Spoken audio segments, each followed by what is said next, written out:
morning. Hey, last second adjustments. Hang on. Good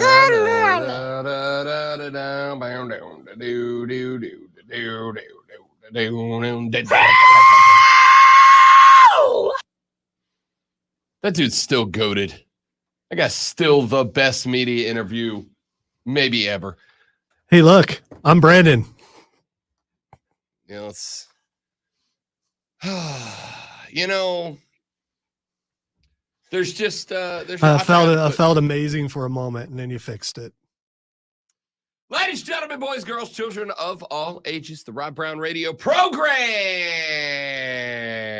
is on your radio. Happy Thursday, my dudes, my dudettes, my amigos, my amigas. It is ever so wonderful once again to be with you here on the radio broadcast. 4 hours of sports talk, entertainment excellence coming your way, starting right this very second. My name is Rob Brown. The pleasure is almost exclusively mine because, hey, of course, Daddy, how you doing? I'm real good. I'm never going to get it out of my head now. Every time that clip plays from friend of the show, NASCAR Cup Series driver Corey LaJoie,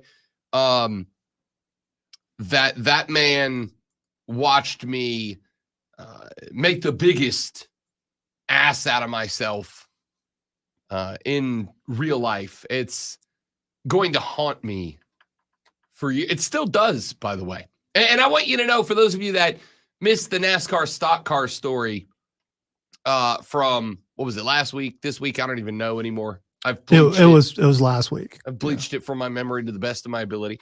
That there has been, and I mean this, not fewer than thrice since that your boy has like wanted a brownie hot fudge sundae or wanted to knock back a big old fat slice of cheesecake. And no less than thrice have I said to myself, because it was pointed out to me by the Stone Have you Man. been reading Shakespeare or something? Why are we going with thrice? I like being dramatic. Okay, all right. No other reason. It was pointed out to me by our buddy, the Stone Man, not terribly long ago, that occasionally around the area there are celebrity races at some of the local racetracks. And I'm not saying that I'm ever going to be invited to participate in one, as I am not a celebrity. Not on his level. Not on Stone Man's level, that is for sure. I don't know if I'll ever be invited to one, but I promise you there will not be an occasion in my life where I get invited to one and then I show up and can't race because my fat ass can't fit in the car. Did you get the level? Yeah, I got it. Okay. I hope he did too. Point is, every time I hear Corey LaJoie ask, "How you doing, Big Daddy?" my response is, "I've been better." Welcome in. Great to have you guys. What a show we got lined up for you today. It is Thursday. You know that means we got a couple of benchmarks that we are going to hit throughout the course of the show today. We have got Rashad Beard of the Panther Nation podcast. Fingers crossed, haven't heard from him yet, but it's also 6 o'clock in the morning. And much like Heath Slater, Rashad got kids. So he's probably busy. But Rashad's scheduled to be here. He also might be asleep. I mean, there's that. I mean, either way, Rashad scheduled to be here coming up this morning at 8:40 to talk Carolina Panther football with us. Coming up at 9:20, it's Thursday, and you know what that means. Time for Fight Club with the great one, Lonzo. And we got a lot to get to, all right? We're probably going to go a slightly extended Fight Club today because we have had some WrestleMania conversations, but we have not gotten to everything that took place last weekend in the greatest spectacle in entertainment. But there was also a big deal, depending on how you viewed it and how you took it, a big deal on AEW Dynamite last night. We got to break down as well. It's like every other thing on my social media. Yeah, and you know, which my algorithm is kind of geared towards wrestling, right. But still. The social media is kind of it's kind of a circle. It's kind of an inner circle thing. Like you propagate what you like to see. But there's a lot of conversation ongoing as the video from the confrontation between CM Punk and Jack Perry was shown on AEW, and it does not reflect highly upon one particular party. So we're going to give you our thoughts on that later on in the show during Fight Club at 9:20. We have had some news this week regarding the legal strife between the ACC and Florida State. Obviously, it does have an impact on the Clemson Tigers, and we need to get into that on the radio broadcast today, because there was not only the decision that took place that we told you about last week on the show, but there was also a conversation that took place down in Florida about the court case filed by FSU against the ACC. So we need to get into that later on in the show, because it does have a large impact on the conversations surrounding the future of the conference as a whole. Obviously, it is Masters Thursday. However, we did get some updates overnight from Augusta National Golf Course. Told you yesterday, got an opportunity to talk to Jason Sobel on the show. He is a reporter who covers the PGA Tour as a whole for Sirius, for BetMGM, and for other entities. Welp, he told me on Tuesday that Augusta was already making preparations for weather to have an impact on the course, for weather to have an impact on the tournament itself. Now we have some updates. Last night, late last night, and then again at 5 a.m. this morning, we got some updates. The most recent update, the one that did come at 5 o'clock this morning, that update said that as of right now, we will not have the Masters start before 9 a.m. today. We will not start it until after 9 a.m. Now, we do not know what that means. We don't know if that means they're pushing it back an hour, a couple of hours. We don't know if there is possible postponement coming, but it is going to have some impact. And trust me, Augusta wants nothing more than to make sure that this tournament at least gets its start today. Okay? They want it to at least go off today, at least to start today. And they want it to at least start today so that they give themselves a chance to have it wrap up on Sunday. Now, I am currently looking at a projected weather forecast for Augusta National Golf Course. And what I am seeing right now is that the heaviest rains are well to the south of Augusta National at this point. Augusta National, of course, located almost due south of Greenville, South Carolina. Almost due south. It really is about due south of Spartanburg. And why'd you point down? Because that's south. No. Down is south. Okay. If I'm looking at a map, down is south. Okay. I don't believe that that's literally south. Okay. All right.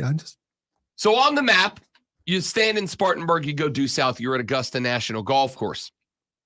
And the weather projection that I'm looking at right now shows that the heaviest rains at Augusta are past. The majority of the system that would have an impact on the tournament is over closer to the Atlantic seaboard. The heaviest part of it is over Savannah and moving northeast right now. And according to projections from weather.com, from what I am looking at right now, we've probably got about another hour or so until the rains clear away from Augusta. Now, there are more rains down to the southwest of Augusta, and they are moving towards it. It does look like they are light rains. Obviously, still not going to play in the rain, but it does appear, according to the weather.com forecast, that the majority of the rain will be out of the area, and Augusta National should see that rain lift sometime around 10 a.m. Then, of course, there is recovering the course before they put golfers out there for the most prestigious golf tournament on planet Earth. So my assumption, though again, I am not a meteorologist, I'm just an idiot with a microphone. My assumption is that we will have the first guys go out between 11 a.m.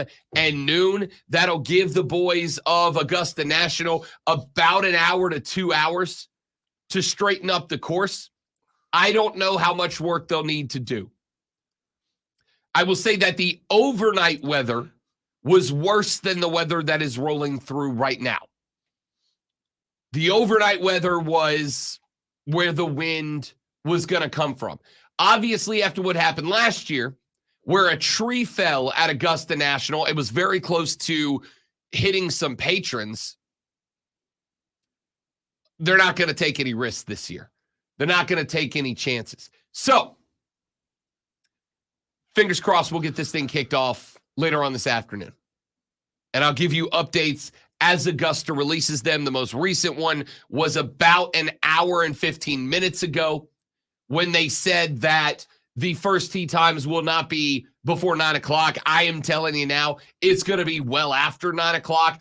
I would believe, based on what I'm seeing right now, the better chance is that the first tee times will not go off until well after this show goes off the air. So unfortunately, we will not have the opening round updates for you on the show today. Unfortunately, you'll have to check in to Wire to Wire. Old habits die hard. Wire to Wire with Cole Bryson and Diesel, who I'm sure will give you leaderboard updates later on during their show from 3 to 7 this afternoon. I'm sure. I have no doubt. I know Cole's a Masters guy. Diesel got pretty big into golf for a hot minute there. Like, I got Diesel into golf. He was playing more than me for the better part of about 8 months.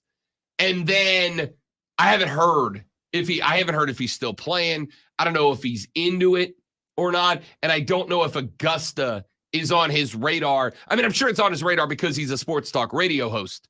But I don't know if it's on his radar as a fan. Like, I'm going out of my way to watch this. For me, don't text me this weekend, okay? I mean, don't text me anyway, because he's not going to answer. As it's just about everybody I've worked with, and most everyone I know has learned at this point. If you need a response from me, call me. Call me, because the text, I'll get back to you. It just may not be on a schedule that's helpful to you, or you won't, or I won't at all. So if you need me, call me. But if it's this weekend, don't call me, because I'm busy. I will barrage. I will hit text and X and Facebook. And if all those don't work, I will text someone else. Yeah. If you need me and you need me on a rapid schedule, like you need an answer now, that's not true. If you text me and go, Rob, I need to know this for the show or for the station or whatever, I will immediately text you back. But if it's not something that I can help with immediately, I go, all right, I'm just going to leave this as unread. Let me tell you what the system turns out to be. I'm going to leave this unread. That way, on my phone screen, the little notification stays up. And if that notification stays up, I'll go, oh, yeah, that's right. That's Lonzo's text. I need to circle back around and answer that. And what ends up happening inevitably is that down the road, later on, I'm like, stupid notification, and I swipe it off. And then I forget to circle back around until an hour and a half later when somebody else texts me. I open that text. I go to the text list and I go, oh, crap, I forgot to text Lonzo back. And probably the worst thing of all is when Rob knows I'm bored. I mean, because I will send like 25 texts in a row just because he won't answer them. Not necessarily all about the same thing either, by the way. Just because he won't answer them. Last week, Lonzo sent me a text. I didn't answer. And then I got like 7 or 8 texts of dinner updates. How his dinner was going at, where was it? Texas Roadhouse, I think. Just like, got the bread. It's good. It's delicious. No, it was Outback. That's it. That was a month ago, but still. It was not a month ago. Absolutely. You probably haven't looked at all of them, so you can go back and find. It might have been longer than a month ago. There's no way, dude. Oh, it was. It was the first round of the tournament. That wasn't a month ago. Well, I guess it was pretty close to a month ago, wasn't it? Damn. You do realize we're halfway through April, right? Oh, don't like that. Don't like that at all. All right. So, coming up on the show today, speaking of the Masters, give you some of my best bets for the Masters, some of the things that I'm keeping an eye on in the Masters today. Looking forward to that.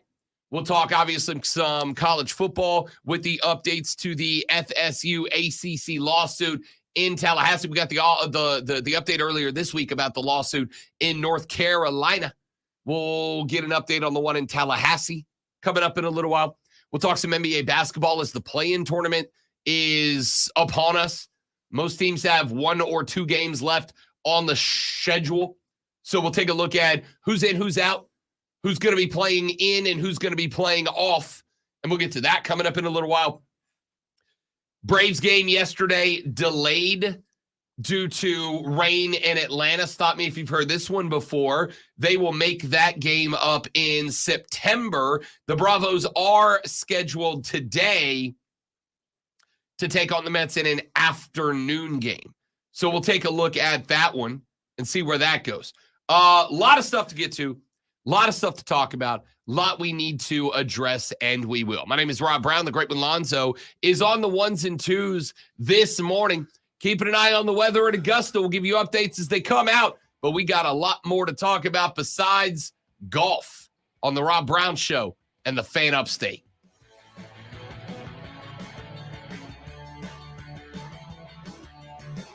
Mike, good morning, brother. Good to have you. It looked like Tiger and Rory were about to have a flex off when they showed them. Tiger is yoked, dude. Yeah. Does that hurt his flexibility, though? I sent you a couple of things on X, by the way.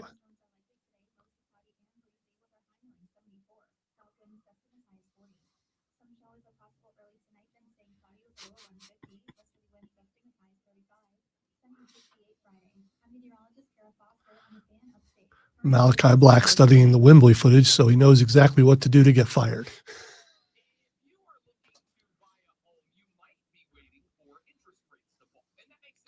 So, according to the internet, so it's got to be true, AEW is trying to flag and take down all the videos of people re-showing the footage. You can't do that.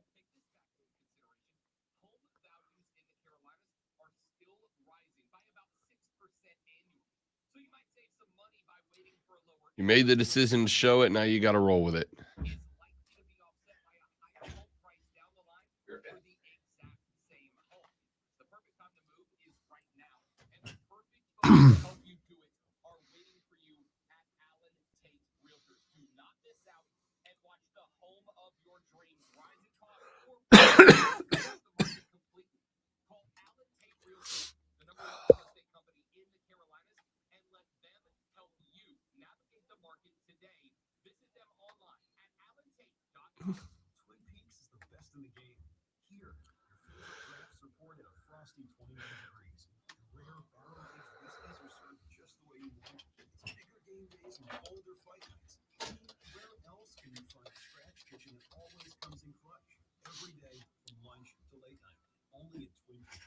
Scotty Scheffler going to win. I'll tell you what, I took a couple of bets out. One of them was on Scotty Scheffler because you can get him as good of odds as 500 to 1, which is about the best you're going to get. Most places have him listed as 4 to 1. I got him at 5 to 1. I will also tell you that you can go plus 800 for there to be a 100 for there to be a wire-to-wire champion. So if you feel good about Scotty Scheffler today, him to go wire-to-wire pays out 8 to 1.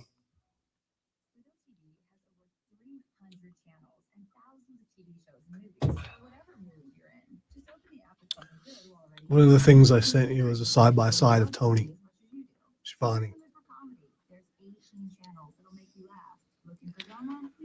of supposedly the end of WCW and the end of AEW. I just saw that.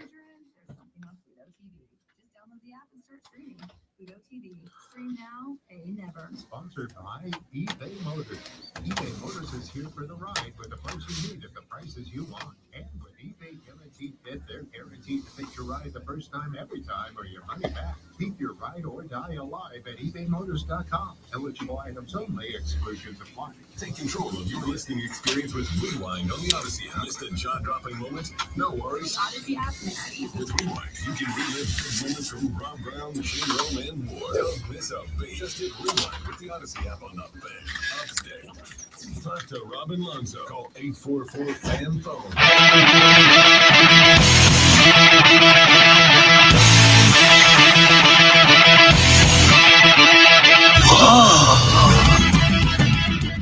The Rob Brown Show on your radio. It is the Fan Upstate. Robin Lonzo with you this AM. Be a part of the radio broadcast. The renewal by Anderson of the Carolinas Fan Phone is there for you at 844-FANFONE. That is 844-326-3663. The text line is open this morning at 71307, 71307.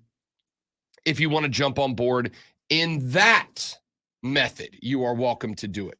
So, Augusta National, home of the Masters this weekend, and there is a lot going on.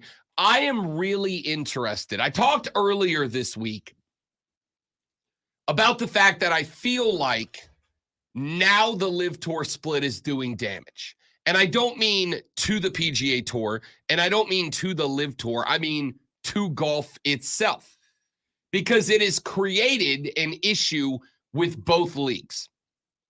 The Live Tour is effectively nowhere to be seen right now. And by that, I mean, I literally don't know where to go to see it. I've been told it's on the CW, that they're airing Live Tour events. But I am going to tell you that the format did and does nothing for me.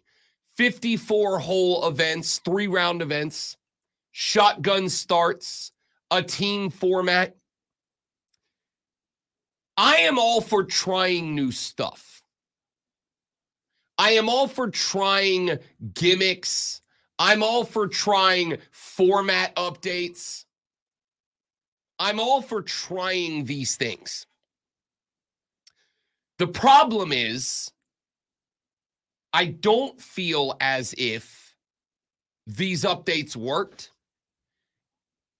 And sometimes you just got to scrap it and do what people are used to.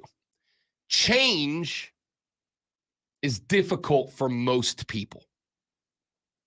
Change is a difficult concept because we, as human beings, as Homo sapiens, we have evolved to be pattern-seeking creatures. That's just what we are. Anybody that has to go through a process figures out what their process is and gets into a routine. I got to get up early as hell in the mornings. My morning is now a routine. The alarm goes off at 3:40 in the morning. I almost said 3:40 in the morning. The alarm goes off at 3:40 in the morning. Are you hovering the button just in case I slip? Yeah, because Okay. I mean, it's definitely a struggle for you. It is. Yeah, I have to focus on that word. and you sound Canadian every time. The alarm, it goes off at 3:30 in the morning, It goes off at 3:30. I usually get out of bed around 3:35. I spend a couple of minutes pulling my life together. I'm in the shower at 10 till 4. I'm out of the shower at 10 after 4 because shut up, I like a good hot shower. It's one of the luxuries of life. If you don't like a good hot shower, I don't know how. You have time for movements in there? That's where I stretch. Okay, all right. Yeah. That's as long as, I mean, that's. Oh, you meant movements like like old people movements, not like No. do you physically move around? No, I meant throne time. Yeah, I'm not like you though. I don't have it like, okay, 6:20, it's time to, time to poop. For me, it's like, gotta poop. No, you should try even if you can't go. I mean, that's my every parent on a road trip. That's my catching up on social media while my air fryer preheats. How many of you poop on the clock? Not I mean clock at work. I mean like it's like, it's 5:30 a.m. It's time. I put it in my schedule to attempt. It's not like I'm always successful. Usually I am, because your body also has a schedule to it. And it feels like if it didn't, every time changes, you wouldn't be all disrupted. Your body is used to, okay, doing this at this time. Just like I get hungry. No, I agree with that. I get hungry at certain times because that's when I always eat. So, I mean, I get that. I'm just saying, and maybe it's because I don't have a routine when it comes. I eat when I'm hungry. Not like, okay, I got to wait another hour and a half. Like it's not, and maybe that's why I'm a fatty, but like if I'm hungry, I eat. That's just how it is. So I maybe that's the reason. All right, this is not about a poop schedule. It's because you won't conform to any kind of rule. Correct. Yeah. Correct. Other people do it this way, so I'm not. I mean, that's not why I do it. It's because I think somewhere deep inside that might be it's not part of it. It's not. It has never been this is how everybody else does it, so I'm not going to do it that way. Yeah, because if you admitted to that, you admit to being a contrarian, and you would never do such a thing. No, I'm literally telling you that's not what it is. And you're like, no, Rob. I know Rob better than Rob knows My Rob. parents told me I have to eat breakfast at this time and lunch and then the school told me I have to eat lunch at this time. And then work tells me I have to be off at lunch at this time. Well, screw all of you. I'm going to do it my way. There is actually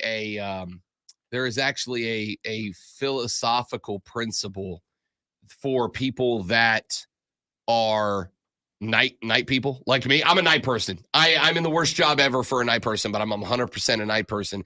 And there is the belief that so much of your life is dictated by other people and other regulations and requirements of other aspects of your life, that there are people who stay up late not because they should or they want to, but because it is the only time of the day that they fully feel in control of their lives and they want to maximize that.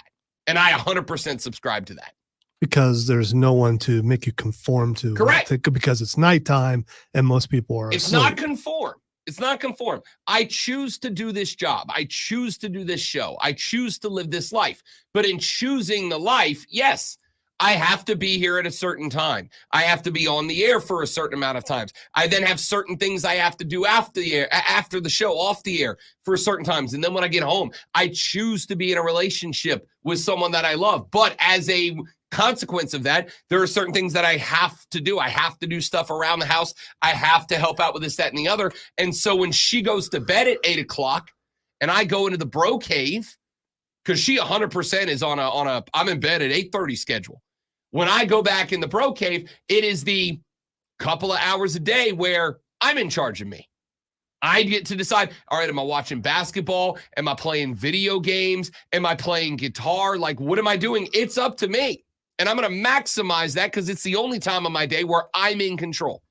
I like the philosophy. All right, this is not what this is about. So I don't know. You just shared something about yourself that the listeners now know. I did. The ones that are up. And if any of you ever wonder if you are up at 4:45 in the morning, you now know Lonzo's pooping right then on the spot. Not at 4:45. Right? It would be right around 4:07. Okay, there you go. Yeah. There you go. That's where I'm at. If you find yourself up in the morning at 4:07, and the next time that you look at your watch and it's 4:07 a.m. as you're getting ready for work, you can go somewhere right now, this very second. The great one is having a great one. Monday through Friday, and usually finish up somewhere between 20 to 22. You have a 15-minute poop? Again, I'm multitasking. I'm catching up on social media. I'm sending you a bunch of stuff that you won't use. It's things like that. 15 minutes. I make sure that I have schedules for certain things so I can just go absolutely crazy and do whatever I want outside of those schedules. Or like, do you use the whole 15 minutes? Is it like D pants to wipe is 15 on the dot? Here's the thing. So why force yourself? I mean, you let things go as they will. Yes, but I'm not the one saying it. Rob, a good portion of people will sit on the throne till their legs don't work. I don't know. All right, that's enough. All right, that's enough. That's enough. We're even crossing lines for me.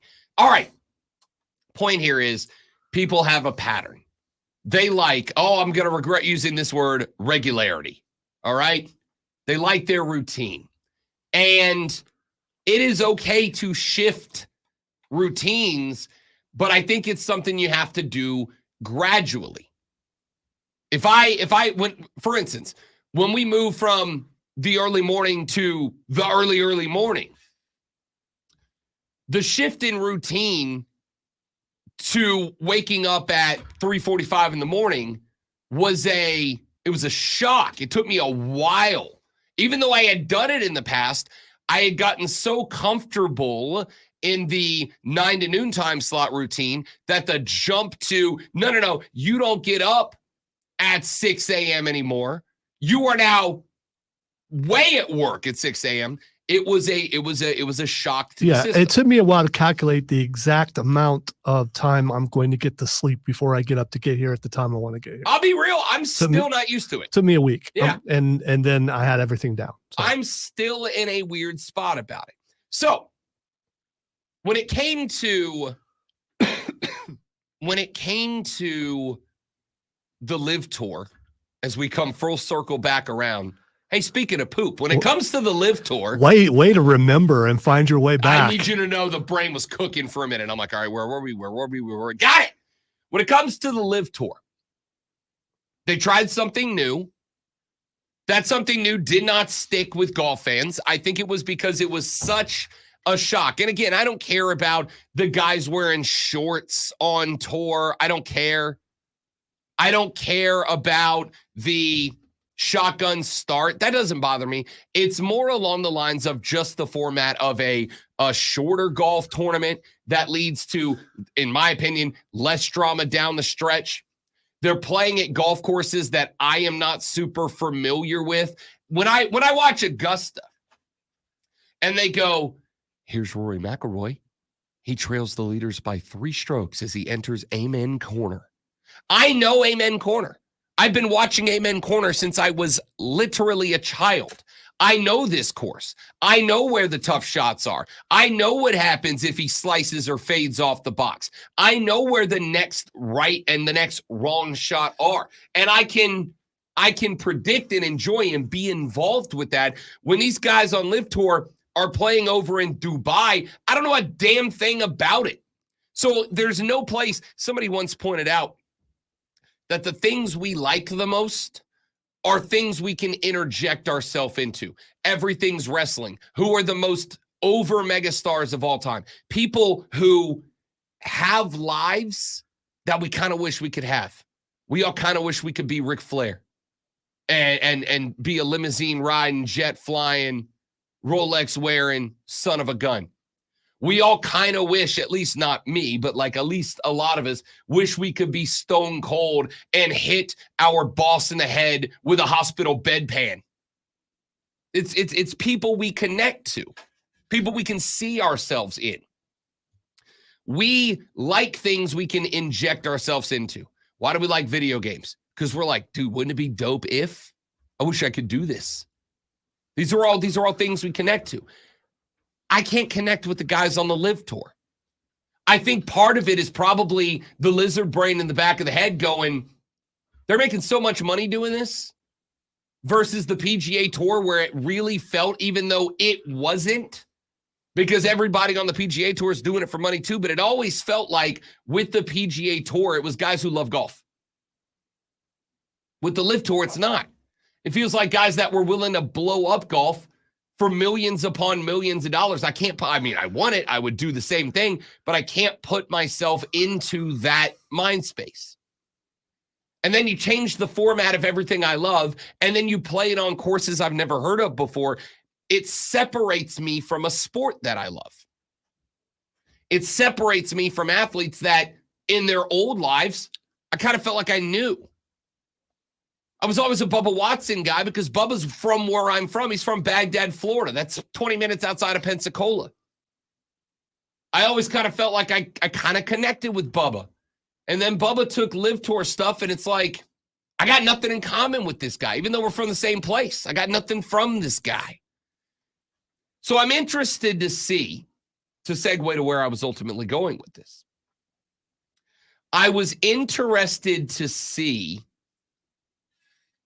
am interested to see what the television ratings look like for this Masters. Because there is the drama with the Live Tour guys. Greg Norman, the president of Live Tour, is at the Masters as a paying fan. He just showed up. You know what this is? It's the invasion angle. He bought a ticket. He's the rebel. He's the bad guy. He's the head rebel. And he just showed up. Hey, boys, I'm here. I'm here. If they didn't want him there, they could have just not sold him a ticket. How? Private guy? I mean, I guess they could have said, no, you're not. You're barred from the course. Well, but if he didn't pay with cash, then he probably used his card. So the PGA Tour is not in control of tickets to the event. Augusta National is. If Augusta wants him there, he can be there. And if you're Augusta, the ones who actually run the TV broadcast as well, hell yeah, I want that guy there. Does his mere presence cause such disruption that people are going to golf bad? I mean, how many people are going to even notice unless they throw a camera on where he's at? Again, I don't think it has any impact on the players. It's all about the drama. It's all about the drama. We got this big thing going on with Tony Khan and Triple H and AEW and WWE. How interesting is it if on tomorrow night, Friday Night SmackDown, the camera pans and there's Tony Khan 3 rows deep watching from ringside? Does he have any impact on the show? Not really. But you go, he might learn something. But yeah, other than that. We're coming to that later on. So with all of that being said, I'm interested to see what the television numbers for the Masters look like. I'm interested to see how the fans feel. Are the fans as invested as they've been in years gone by? Because I think, especially after all the talk of the merger, a merger that, by the way, never came through. After all the talk of the merger possibility between the PGA Tour and the Live Tour, I kind of feel like the drama has gone away a little bit. It doesn't really feel like PGA Tour v. Live Tour anymore. It feels like there's 2 separate entities that have both kind of accepted their positioning, 2 separate entities that have both kind of accepted where they stand in the land of golf. I think you've got players probably on both sides that are very happy with the decisions that they made. And I think you got players on both sides that probably regret the decision that they made. I am sure there are some Live Tour guys this week that are probably regretting that they took the money and ran woo to go over to the Live Tour. And I'm sure there are guys on the PGA Tour that went, damn, I wish I would have gone and taken a 9-figure paycheck from the Live Tour to move over. I don't think you ever regret that kind of money. I think once you have that money, future money on top of it is just kind of icing at that point. And you look at it and go, am I really better off than I was on the PGA Tour? Even though I'm making more money. For some people, the answer is yes. Not for everybody, but for some people. For instance, right now, if they came to me and said, Rob Brown, we are going to pay you, we're going to give you a 50% raise, but we need you to move to host in Albuquerque, New Mexico. There's a very good chance that if I took that money, I'd get to Albuquerque, New Mexico, and 6 months in, even though I'm better off financially, I would go, oh, why am I here? How's your Spanish? I don't know if you know this. Albuquerque's in New Mexico, not Old Mexico. Yes, I'm aware of that. Okay. Pretty sure it's still in New Mexico. Yep. How's your Spanish? I mean, not even passable, I think. if you're close to, if you're down closer to where another country is, chances are there are going to be other people who speak that language also. So yeah, no, for sure. But also, I've been to San Antonio. I could host there too. Don't speak Spanish. I can ask for a beer, and that's about, and a nap. I learned the important stuff. Dos Equis, or is that what you do? Cerveza. Yo quiero cerveza. Por favor. Okay. So I don't even know if that's right. I got you're saying from the Taco Bell commercials. I don't even know if that's right. That sounded like a Chihuahua saying that. I don't know why. So the point here is,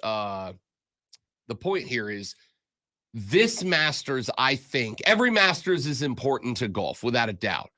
But I think this Masters is as, if not more important than any other one. And I think it is in large part because the future of golf, and when I say future, I'm talking about the LIV Tour, the PGA Tour, potential merger, potential further split.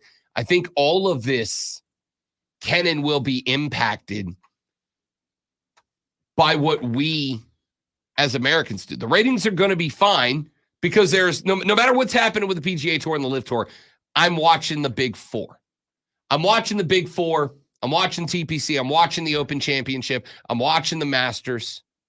I'm watching the U.S. Open. I'm watching these events, no matter what. No matter who's there and who's not, I'm watching them. But if the Masters numbers come down at the same time that the PGA tournament numbers elsewhere are coming down, at the same time that the LIV Tour, I don't even know where to watch it. If we are ever going to push towards some sort of unification that gives us the best golf, we are not getting the best golf with a watered-down PGA field everywhere except Augusta. We are not getting the best golf with a 56-hole tournament over here that's on a network nobody knows where to find. We're just not. And so if the numbers for, honestly, either direction, if the numbers are a big spike at the Masters or if the numbers for the Masters are down way more than normal, what it's going to say is golf fans at this point are disillusioned with the sport. They are turned off by everything that's going on. They have walked back from this because they don't care about a watered-down product over here where you're not getting the best golfers in the game, and they don't care about the LIV Tour at all. They just don't. So the number on this golf tournament, it means something either way. I'm just intrigued to see how it plays out. So we will talk some more Masters later on in the show. Let's run to a break. We'll come back here in just a minute. My name is Rob Brown. Lonzo is on the ones and twos. The Rob Brown Show rolls on after this. It is the Fan Upstate.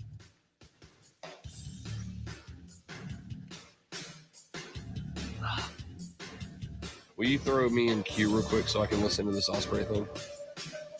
Oh, never mind. Some of the best professional wrestling matches this world has ever seen, bruv. And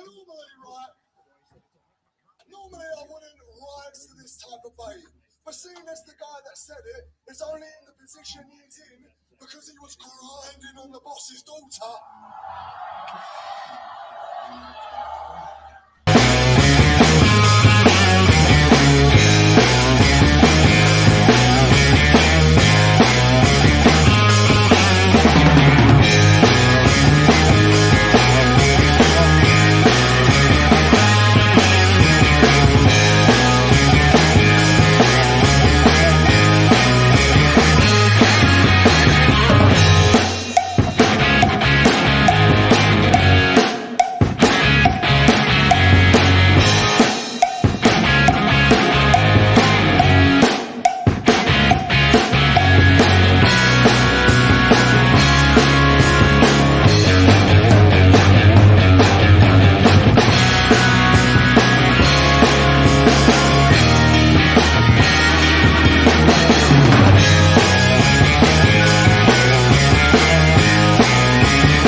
Friday night. 4 teenage boys. A pack of fireworks. I cannot call myself the best wrestler. And a teetering rank suspended over your car have in common. Dynasty until after I pin you in the Taking quickly unique habits on your slow Friday night. Bundle your home auto with Progressive for great savings and round-the-clock protection. Progressive Insurance Company affiliates and other insurers. Not available in states or situations. If you need full banners to boost your business, but you're on a budget, think Staples. Posters, flyers, signs, and menus for less. Think Staples. Staples can write anything you need to move your business forward. Now at Staples, save $50 on your big purchase of $150 or more. Same-day service available. Well, someone took the loop off because I had killed it so we wouldn't get flagged, but you know, The what? the loop on the video was I put the video up. How do you loop? There it is. I don't know why they keep taking the loop off. I don't think we'll get. I don't think we're gonna get flagged. Yeah, he's flagging people right and left. So, according to the internet, so you know, it's got to be true. Got to be true. Got to be true. We're in danger. Also, didn't want us to get in bad standing with someone.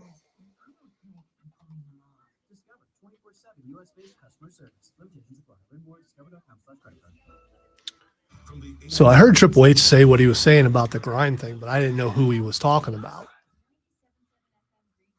Apparently, he thinks it was about him because he was never specific about a person. Yeah. So.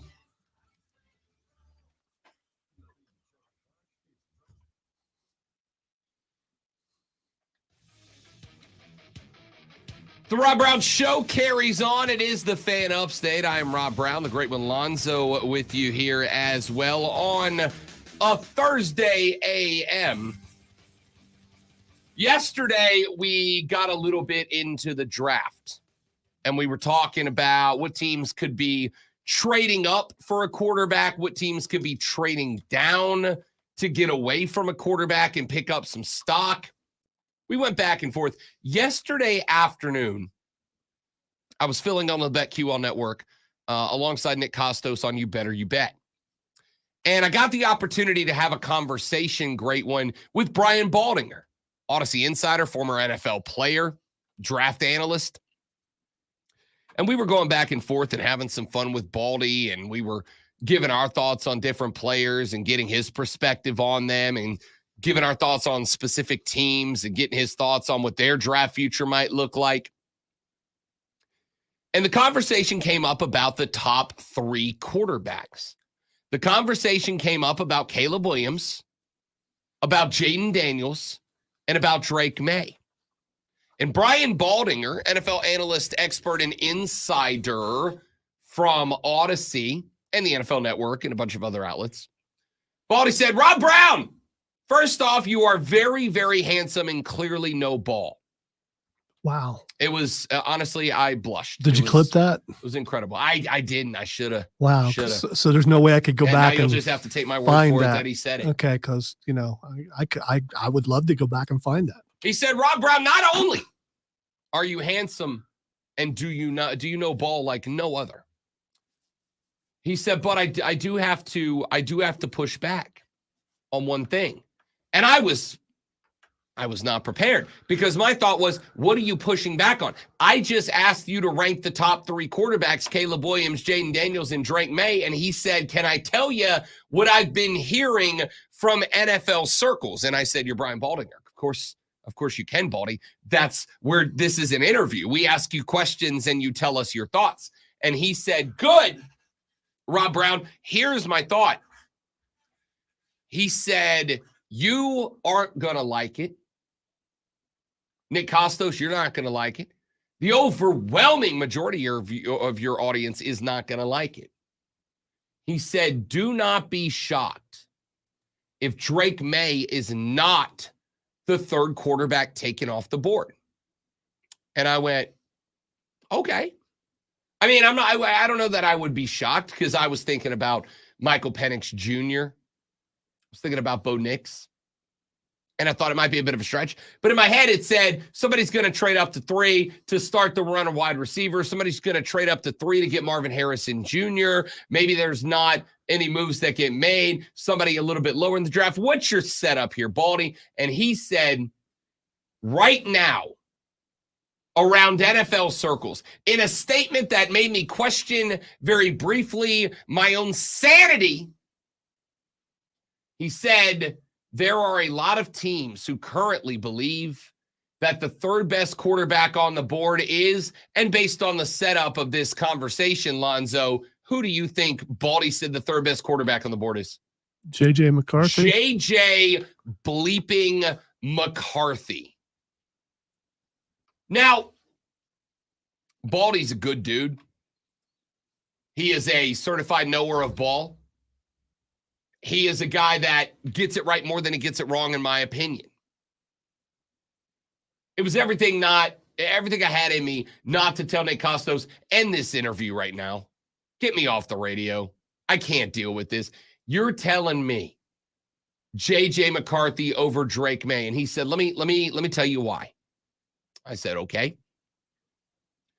He said, he said, Rob Brown, what's your big reason for J.J. McCarthy not being there? And I said, in the biggest games of the year, his coaches didn't trust him to throw the football. In the biggest games of the year, his coaches did not ask him to be a star. And he said, that is correct. That is the biggest concern that is around J.J. McCarthy. He said, but let me tell you something. He's still more accurate than Drake May. He still throws a better ball than Drake May. Drake May is where Drake May is because of his frame, because of his size, because of his speed, because of his athleticism. He said it's not necessarily because of his arm.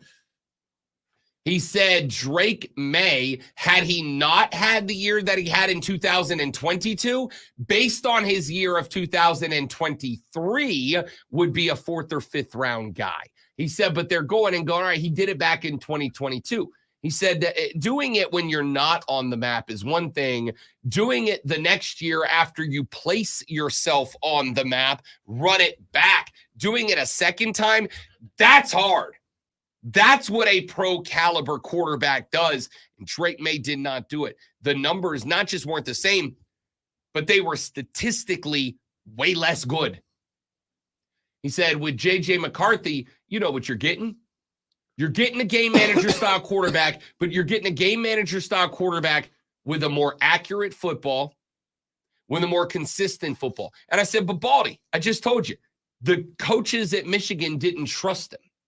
And he said, is it that they didn't trust him, or is that they built an offense around him to open up the field for him? And then after they did that, they realized, oh, we have got a first-round draft pick running back as well. I said, doesn't it still play out that they didn't ask him to make big plays? And he goes, let me ask you this. He said, if you're going to throw the football versus run the football, what's the situation in which more bad things can happen? I said, throwing the football. He said, exactly. So if you've got a running back that can get you 6 yards a tote like Blake Corum, and you've got a quarterback who can get you 6 yards a pass like J.J. McCarthy, is it really bad coaching to pass the ball more than, or to run the ball more than passing? I said, I don't know. It kind of feels like it. And he goes, yeah. Hey, Rob Brown, what did Michigan do last year? And I said, let me text Lonzo and ask him, but I'm pretty sure they won the Natty. And he said, exactly. He said, so my question is, if they got to a point 7-8 games into the year where they realized that having Blake Corum run more than J.J. McCarthy pass was going to win them more games than it lost them, and it's more about Blake Corum than J.J. McCarthy, doesn't it make sense that you go with more Blake Corum than J.J. McCarthy? And I said, no, Baldy, no, it doesn't. And he said, I get what you're saying, but that's not how NFL teams feel. He said they feel like J.J. McCarthy could have done dramatically more if he was asked, but he wasn't asked to because they had the offense predicated on the run, and they knew if we save J.J. McCarthy's arm for the biggest spots, it also means that defense he's throwing against are keyed in on the run. And if they are keyed in on the run, that it makes his life even easier to throw a good, accurate ball like he can do when the game is on the line. Lonzo, do you buy any of that? No, I do not. Yeah. I'm having a hard time. Baldy's a real smart guy. I'm having a hard time with that. Hey, Brian Baldinger's going to join the show next Monday, by the way. Cool. So we'll ask him about it. I'll run this by him one more time and see if his opinion changed after he had a conversation with me, certified knower of ball. You know who else knows ball? Lonzo. That's why he's going to tell you about all the ball things in this Sports Flash. Starting with baseball, the saga of Shohei Ohtani, or more appropriately, his interpreter, continues. Ippei Mizuhara is reportedly in conversations, all right, you can leave now, with federal authorities to plead guilty to charges of theft of millions of dollars. Mitsuhara is, according to ESPN, under investigation by the IRS, Department of Homeland Security, and the U.S. Attorney's Office of California. The New York Times is reporting that Mitsuhara may have stolen more than the $4.5 million initially reported. Weather has already impacted the Masters golf tournament in Augusta. The tournament announced this morning at 5 a.m. that the first round of tee times are delayed and will not start before 9 a.m. However, no official start time has yet to be announced. Stay tuned to this here program, and we'll keep you posted. Tune in this afternoon from 3 to 7 p.m. for our brand new local show, Wire to Wire. Cole Bryson and Diesel get you up to date on the latest local and national sports news, all Wire to Wire.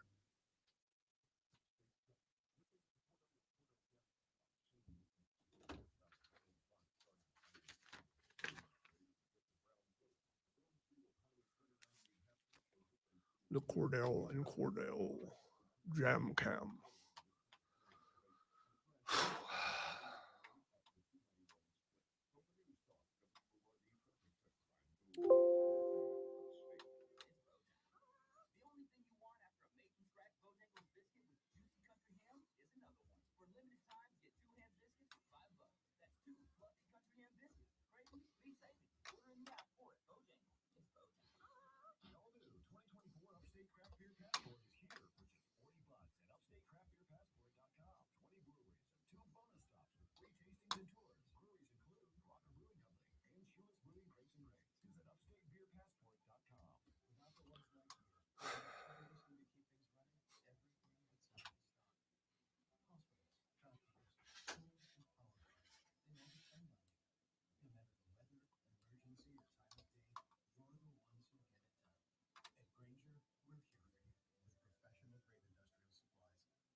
Hour number 2 of the Rob Brown Radio Show goes now. Welcome back, ladies and gentlemen. Great to have you. Rob the Great One Lonzo with you on a Thursday morning, a Masters crossed fingers Thursday morning, as we wait to see what time the Masters. They will tee off today. They will tee off today. We just don't know when. The biggest question that I have for the Masters today is you know what? This is going to be an item on the water cooler cheat sheet, so we should probably just dive right into that. Ladies and gentlemen, it is after 7 o'clock in the morning. It is almost time for you to get your happy butt into the office to punch in, to respond to those passive-aggressive emails you got overnight asking you why aren't you up at 1 in the morning working. It is time for you to deal with Sandy, who did not participate in the group project and is now asking why she's not getting credit for it. Stinking Sandy. She's so obnoxious, dude. I can't stand her. And we know that's not your real hair color. Yeah, Sandy. It is almost time for work, which is bad news. But the good news is that means it's almost time for your first break. You're going to walk down. You're going to fill up that coffee cup with the liquid of your choice, preferably one that won't get you fired. But hey, live your best life. I support you. You're going to walk down by your coworkers. You're going to stand around. And if you're listening to this show, it means more than likely you're going to talk sports. And if you want to talk sports, you got to know what's going on in the world of sports. And if you've got to know what is going on in the world of sports, we got you covered with this.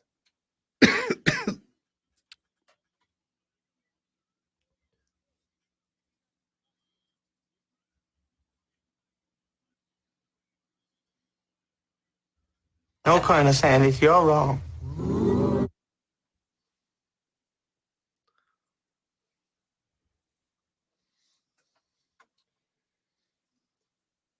And it's the water cooler cheat sheet. The top 3 sports stories that you need to know for today, April 11th, 2024. Let us begin, my friends, with item number 1.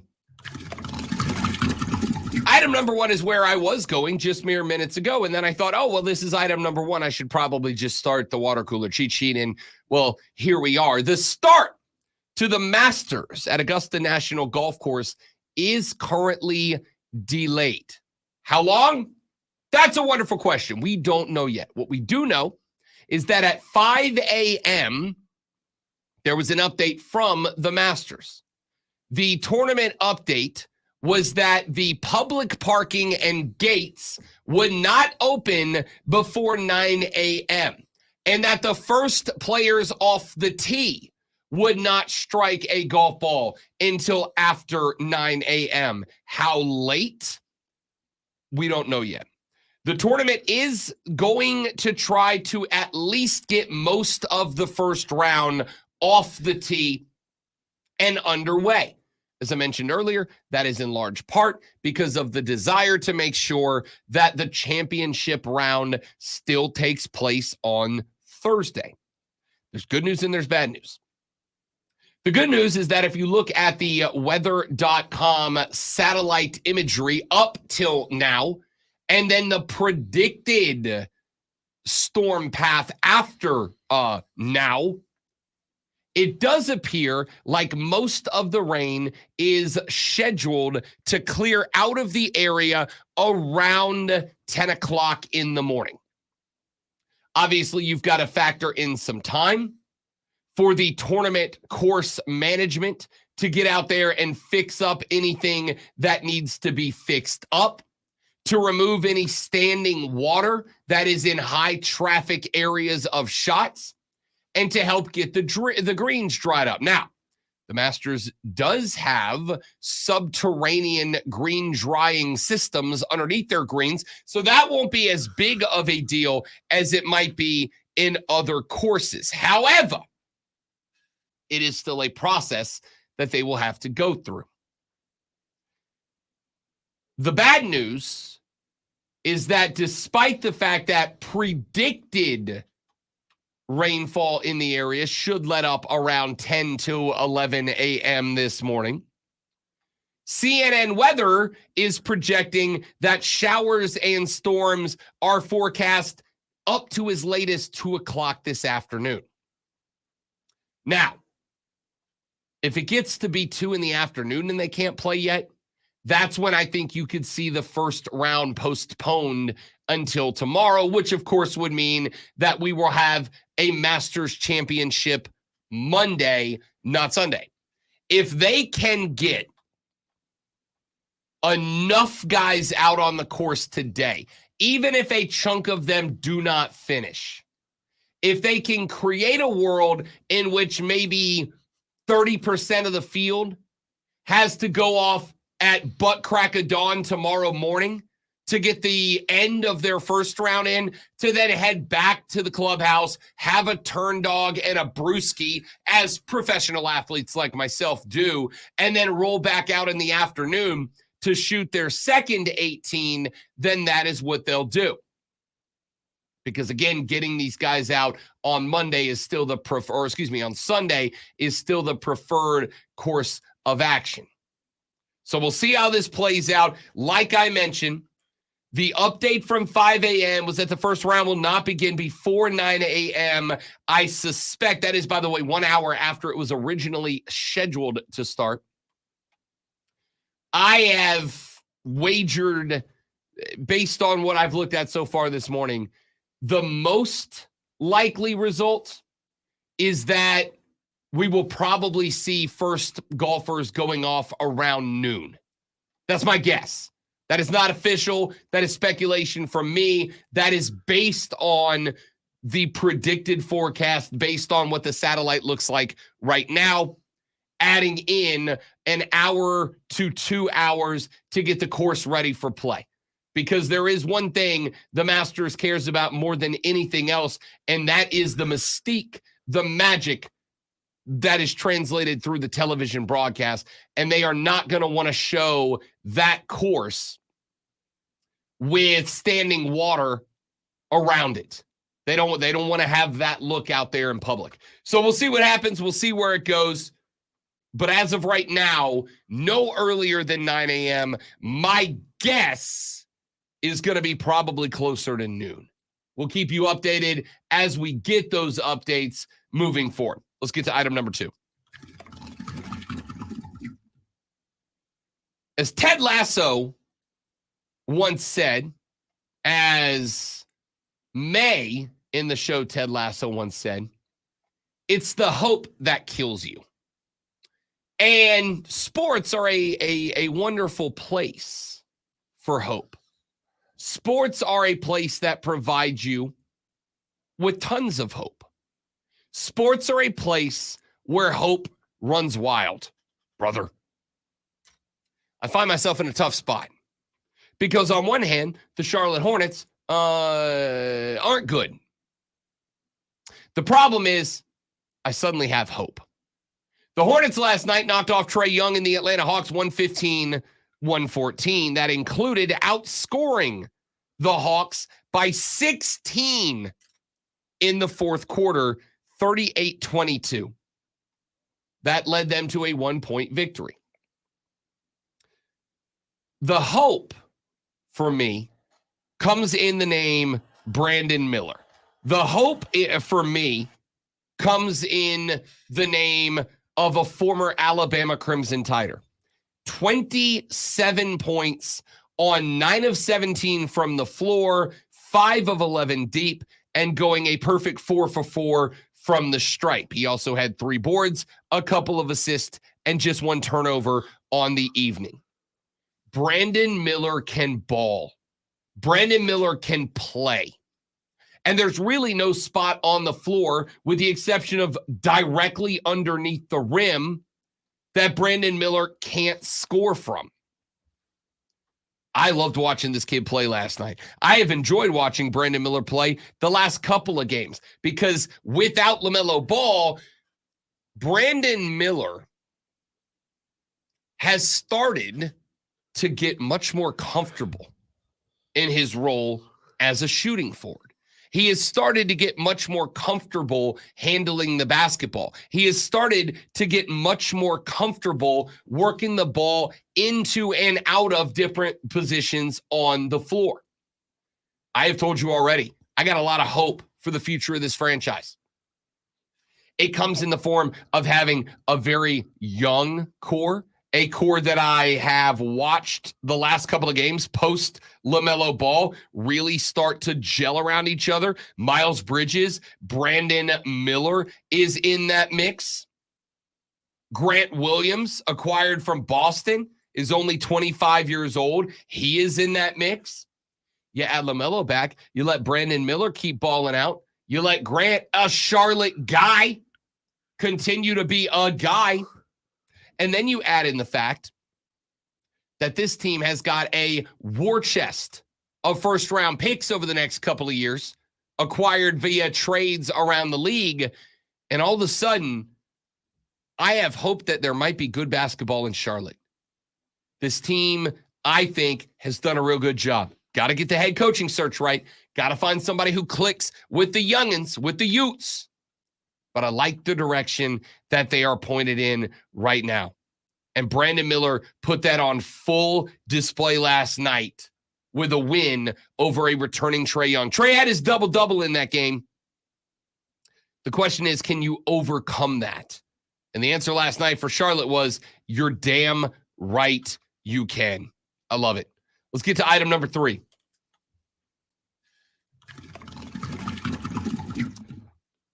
I don't know if this plays or not here.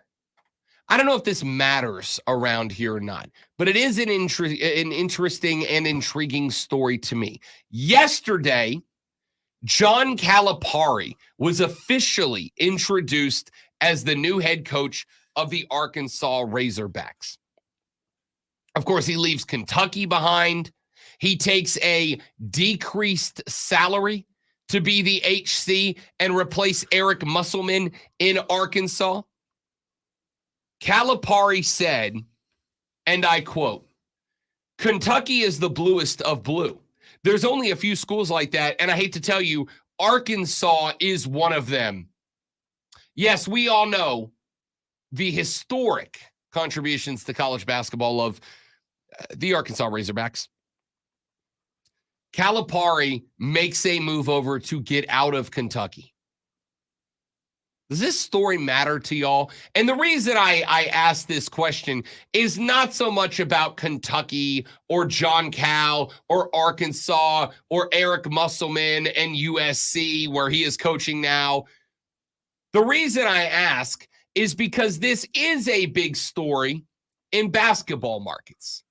It's a big story in markets where basketball is considered one of the primary sports.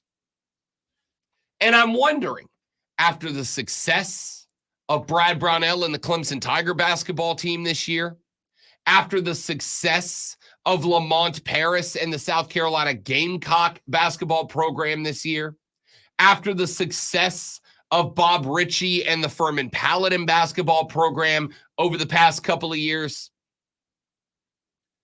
is this becoming a basketball market? As a host, I'm intrigued. As a host and a basketball lover, I like to think so. I like to think that a lot has happened over the past couple of years that would be pushing this market towards being more basketball invested. And I think every school in our map, combined with, as I mentioned a minute ago, my maybe not undeserved hope in the future of the Charlotte Hornets basketball program. My genuine hope is that when you combine all of those successes, that this is a basketball market. Clemson just made a run to the Elite Eight under Brad Brownell in a year in which I was told Brad's going to choke and get fired.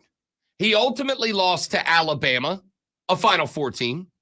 He ultimately lost to a team that I genuinely believe was the second best team in probably the second or third best basketball conference in America.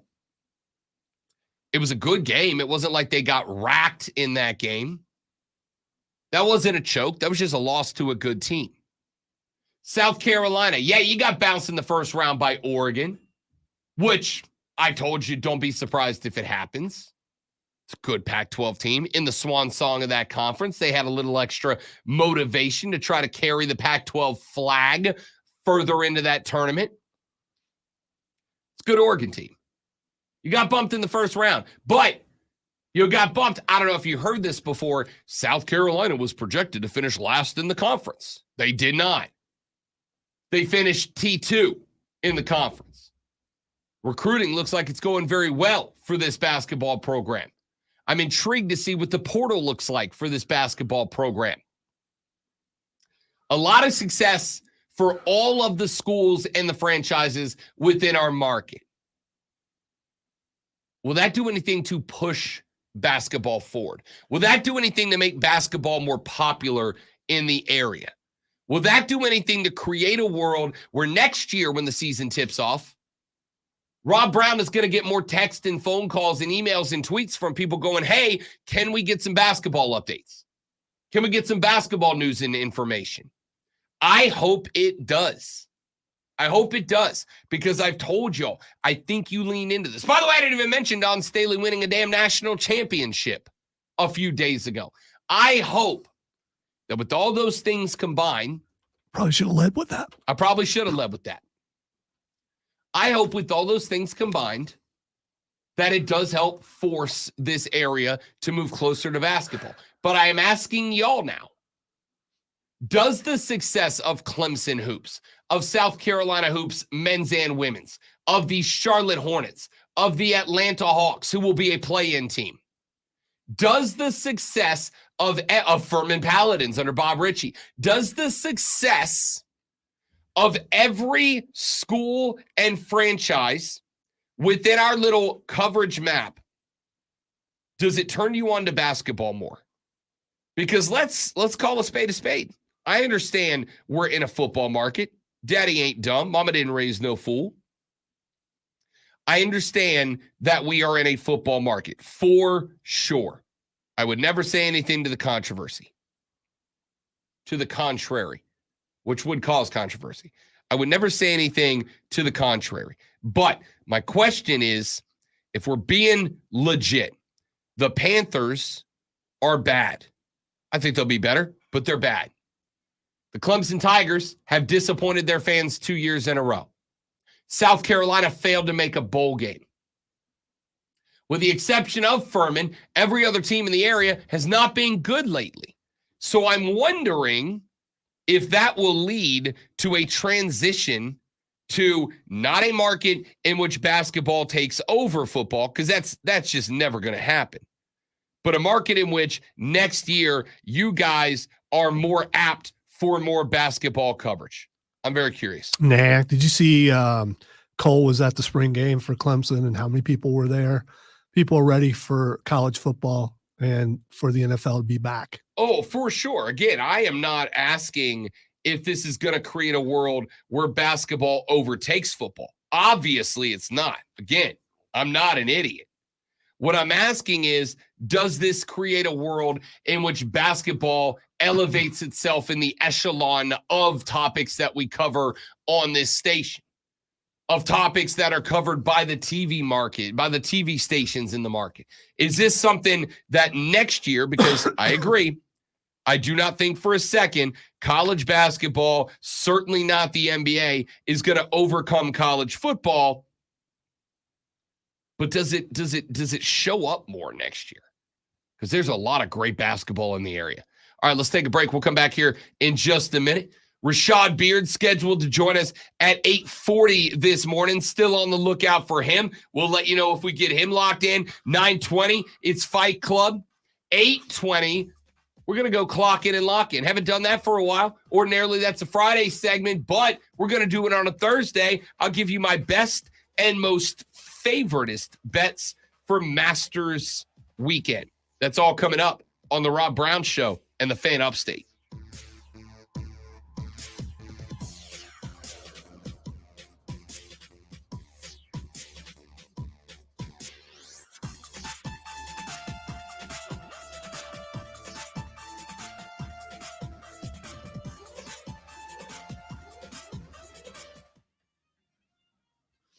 what's up. What's up? That is Raw Tag Team Champion and friend of the show, R-Truth. Just so we're all on the same page here.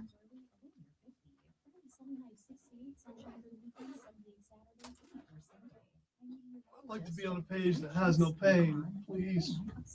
On a page that has no pain? Yes. All right, guys, stepping away for just a minute. Y'all stay right there. We'll be right back.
Lonzo, and you. Let's talk a little bit more about the Masters. It is the big event of the weekend. If you're not a golf fan, if you're not a Masters fan, well, you're just going to have to hang out and let the dorks play for a little while, okay? It's no different than anything else. You'll get your time in the sun. Just chill for a few minutes. You'll be okay. It is, without a doubt, the biggest golf event of the year on the calendar. So, yesterday spent a lot of time talking Masters alongside Nick Costos on You Better You Bet, my guy PJ Glasser. I'm going to be on this evening with BetMGM tonight. We'll be talking about the Masters again. We've talked about the Masters here on this show, and we'll continue to the rest of the day and tomorrow and probably Monday, because the pace we're on now, we may actually have the Masters being played on Monday, but if nothing else, we'll have a champion on Sunday to talk about. there's a couple of things that I want to get to. The first is Scotty Scheffler. Now, I understand that many of you don't care about the gambling side of all this, and that's fine. As I have told you before, even if you are not into gambling on sports, and that's totally fine and legitimate, I still think as a fan who doesn't gamble, it's important, it's interesting to keep an eye on the lines, on the numbers, on the Vegas odds. And I think it is important to do so because it can tell you a lot about what is expected to happen on the golf course. Here's one thing that I found very interesting. Scotty Scheffler, who is right now striking the ball as well as anybody we've seen since Tiger in his prime. I've heard that a number of times, and I got real upset with it. But I came to the realization that the reason I got upset with it was the same reason that old heads got upset when people were comparing Michael Jordan to Oscar Robertson. It is the same reason people got upset when people started comparing Kobe Bryant to Michael Jordan, the same reason that people got upset when folks started comparing LeBron to Kobe. It is because, and I stand firm in this belief, it is because whatever is best when you are in your puppy love phase of whatever it is, the thing that we're talking about, you're always going to think that was the best it ever was. Music is the go-to example. It just is. If you are from the 70s, you think that 70s psychedelic rock was the best rock. If you are from the 80s, you think glam rock, metal rock, hair rock was the best rock. If you're from the 90s, you think grunge and alternative was the best rock. If you are from the 2000s, you thought that alt rock, mood rock, emo rock is the best rock. If you're from the 2010s, you don't know what rock and roll is because nobody plays it anymore. Do you see my point? I think the gut reaction I had to the conversation about Scotty Scheffler was because I fell into that trap. When I was a kid, when I was coming into my love for golf, I say when I was a kid, it was 24 years ago. I was in my early teens, but it was when I was coming into my love for golf. Tiger Woods was the guy. He was the best in the world. He was better than you, and you knew it. Now, the discussion was even raging back then because Tiger was coming to his own. Tiger was dominating everybody. Tiger was entering tournaments with a full field as a betting favorite to the tune of minus or even money. And of course, what did we hear? He'll never be Jack. He'll never be Arnie. He'll never be so-and-so. That's what we heard. He still isn't Jack. I mean, again, if you're talking about winning majors, right? I mean, if that's the metric you use, correct. He's not Jack. Okay. But again, sports is nuanced. Conversations are nuanced. This is why Lonzo and I have had plenty of fights about the fact that rings do not a legacy make alone. Because there's a million variables. This is the conversation that went on about Hank and the Babe for so many years. Yeah, it's real easy to be the best in the game when half of the world isn't allowed to play it. I make the argument Tiger eventually became a victim of his own success because all of a sudden golf became cool. And Tiger wasn't out there competing anymore just against older golfers. He was out there competing with an entire new generation of golfers that he inspired to become golfers. See, I'm not the biggest golf fan, but I disagree with you there. Tiger's worst enemy was himself. It had nothing because golf, you're not really competing with other people. You're competing with yourself. He could not handle his own demons, and that brought about all the problems that he's had. I don't think it has anything to do with any competition because he didn't have any when he was on top of his game. but he let personal problems and other things get in the way, and that caused his downfall. Again, part of the conversation. That's why I say conversations in sports are way more nuanced than a lot of people give it credit for. You are 100% correct. A lot of what happened with Tiger was on Tiger. But at the same time, because this one more thing, because if it's about the competition, well, the next Tiger should have already happened, and it hasn't. And that's been a problem for PGA as far as they groom people. This is the next Tiger. This is the next Tiger. And it's not. There's no one who stood out the way he did just because of his game and how good he was. No one can do that on a consistent basis. I agree. Again, part of why when people said Scotty Scheffler is playing golf as well as Tiger in his prime, my reaction was, get out of here. Knock it off with that. Not a chance. Because of how head over shoulders he was better than everybody else. Then I went back and I have been looking at Scotty Scheffler. Scotty Scheffler's strokes gain numbers are absolutely better than everybody else's. And I'm talking about at every aspect of the golf course. Off the tee, he is striking the ball greens in regulation as well or better than everybody else on tour. Mid to long range shots, his strokes gain number is as good as anybody else. On the putting green, which is where tournaments like the Masters, frankly, are won and lost, his strokes gain number is as good as anybody else in golf. It is kind of ridiculous for a guy to enter a tournament like the Masters. It is kind of ridiculous to jump into a tournament that is as prestigious as the Masters. It is kind of ridiculous to enter a field that has any given year around 90 of the world's best players of a sport and to be a 3-1 favorite, to be a plus 300 favorite. Now, again, I understand I understand that it's golf. I understand it is a sport, as Lonzo pointed out correctly and appropriately.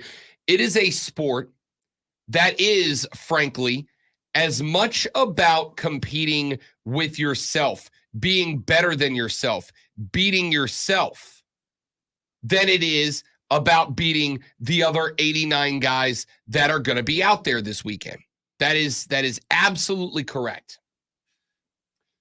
But man, to have people believe in you the way that, because it's not just that he's a 3-1 favorite going into this tournament. It's that he's a 3-1 favorite and he's getting about a quarter of the handle on him.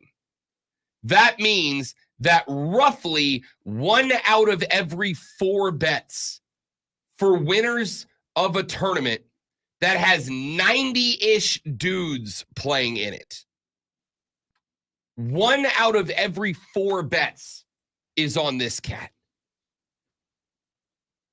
That is a silly number.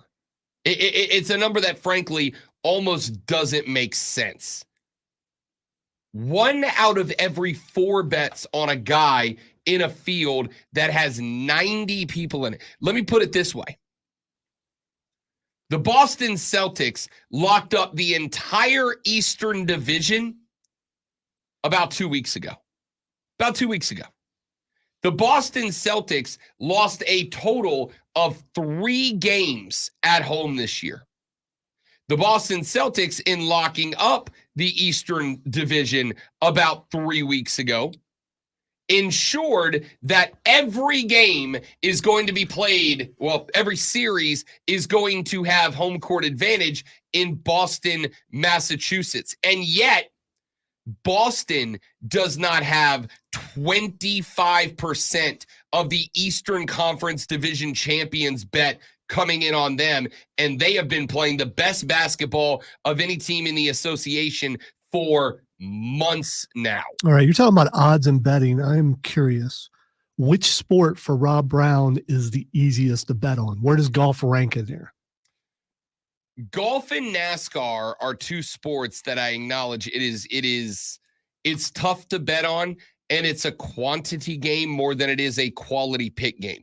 It is very tough to pick winners in golf because you can sit here and I can look at shots gained in different parts of the field and how those things play out at Augusta. I think you've got to have a very, very good shots gained on the green number. Your driving accuracy number has to be ridiculously high. And I can talk about all those things, but at the end of the day, how in the hell do you project a meltdown? How in the hell do you project a guy going out there and falling apart because the pressure's too much? I'll give you the example. Rory McIlroy. Rory McIlroy is a guy that every year finds himself in contention at Augusta, and every year on Sunday, for whatever reason, finds a way on 4 or 12 to stick one in the water or stick one in the woods and never recover. And all of a sudden, the guy who went like -2, -4, -6 turns around and goes +4 on the last day. Is there a way to project that? When he's sitting at, I don't know his number off the top of my head, I want to say it's like 16-1, and make a play on Rory McIlroy? I mean, the easiest thing is to say, no, you stay away from that guy. You stay away from that guy because that guy has always got bad juju on Sunday. Tell you what I have done. I have placed a couple of bets on Rory to turn in under par rounds, 2 or more under par on Thursday and Friday. Why? Because he plays great out the high. Plays hot out the gate. Golf's a tough one. NASCAR's a tough one because, again, I can go out there and do all the research in the world and look up all the history and the stats and the number and pit crew speed and speed on straightaways versus whatever. But at the end of the day, what I can't predict is that Corey LaJoie is going to have Ricky Stenhouse put him into the wall in 3 and end his day. Are you allowed to bet if you're a golfer? I know it's regulated everywhere else. No. Okay. There are no professional sports that I'm aware of that do not have anti-gambling rules about their players. Because it seems like it would be one of the easier games to fix if you bet on 100%. yourself. 100%. You would be banned for life. You certainly would from Augusta, but yes, you would get banned for life. And speaking of, we got to talk about Adam Silver because he was talking about the Jonte Porter gambling scandal that's taking place right now with the Raptors. And he said yesterday that barring that man from life from the NBA is on the table. So we'll get to that later on in the show. So all of that being said, I got offended that they were trying to say Scottie Scheffler was playing Tiger Woods in his prime style golf. All of the numbers say that he is. Can he maintain that? Can he bring that to this course? Will this dude stay as hot as he has been? He is firmly atop the world golf rankings right now. He had, until it ended the other day when he went par, 28 consecutive rounds under par before he finally shot a par. Tee to green, he might be the best on the tour. And his putting strokes gained has skyrocketed over the past 6 months or so. At the Masters, your winners always ranks amongst the leaders in greens and regulation. Do you want to take a stab at who the leader in GIR is on tour right now? That's right, Scottie Scheffler. Then you take the Live Tour guys. The Live Tour guys, they don't play 72-hole tournaments anymore. How will that impact them if they're in contention and now all of a sudden they got to go play one more round than they are used to playing on any given weekend? They are used to playing a much more relaxed golf tournament than the Masters. Will the energy, the adrenaline, the pressure of playing at Augusta National take a couple of those guys out of the mix? Here's what I'm driving at as well. There's a lot of interesting questions and storylines surrounding this event that go a lot deeper than who's going to win, can Tiger make the cut? We will talk about Tiger later in the show. But there's a lot more than who's going to win and will they make the cut. There's Live Tour drama. There's television drama.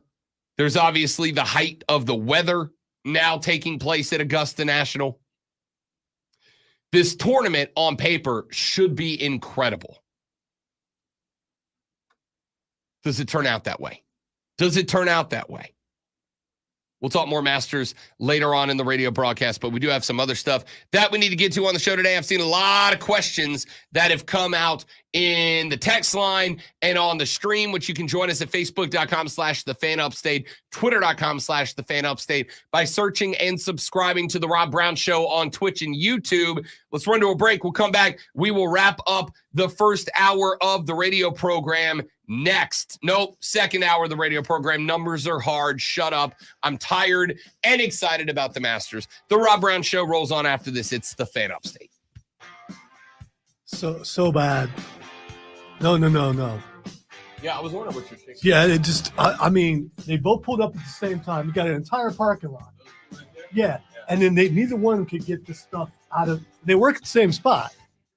Neither one could get their stuff out of, so they're like cramming. And look how many spaces are open. The whole parking That's just so stupid. That's hilarious.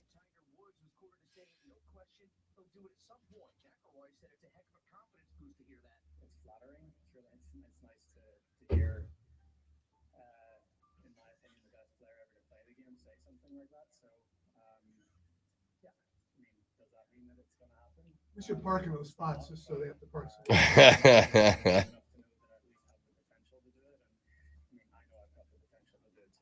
I won't park over there because if they do that, I wouldn't be able to get my car.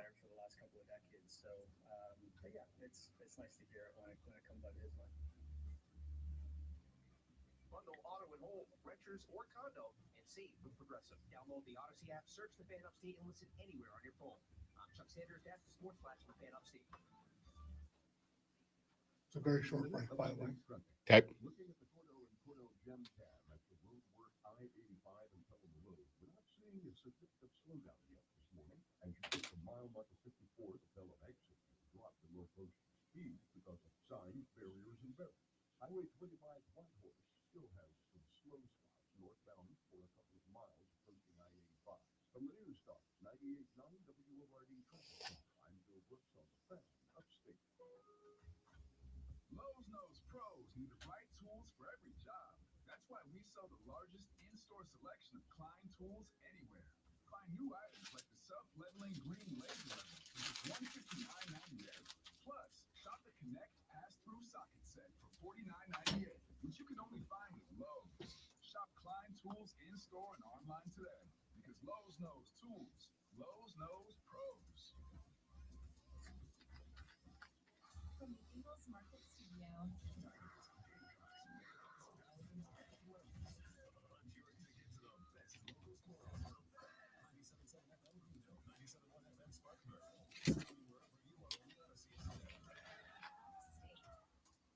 Rise and shine, sports fans. Grab your coffee and a jolt of sports on the front.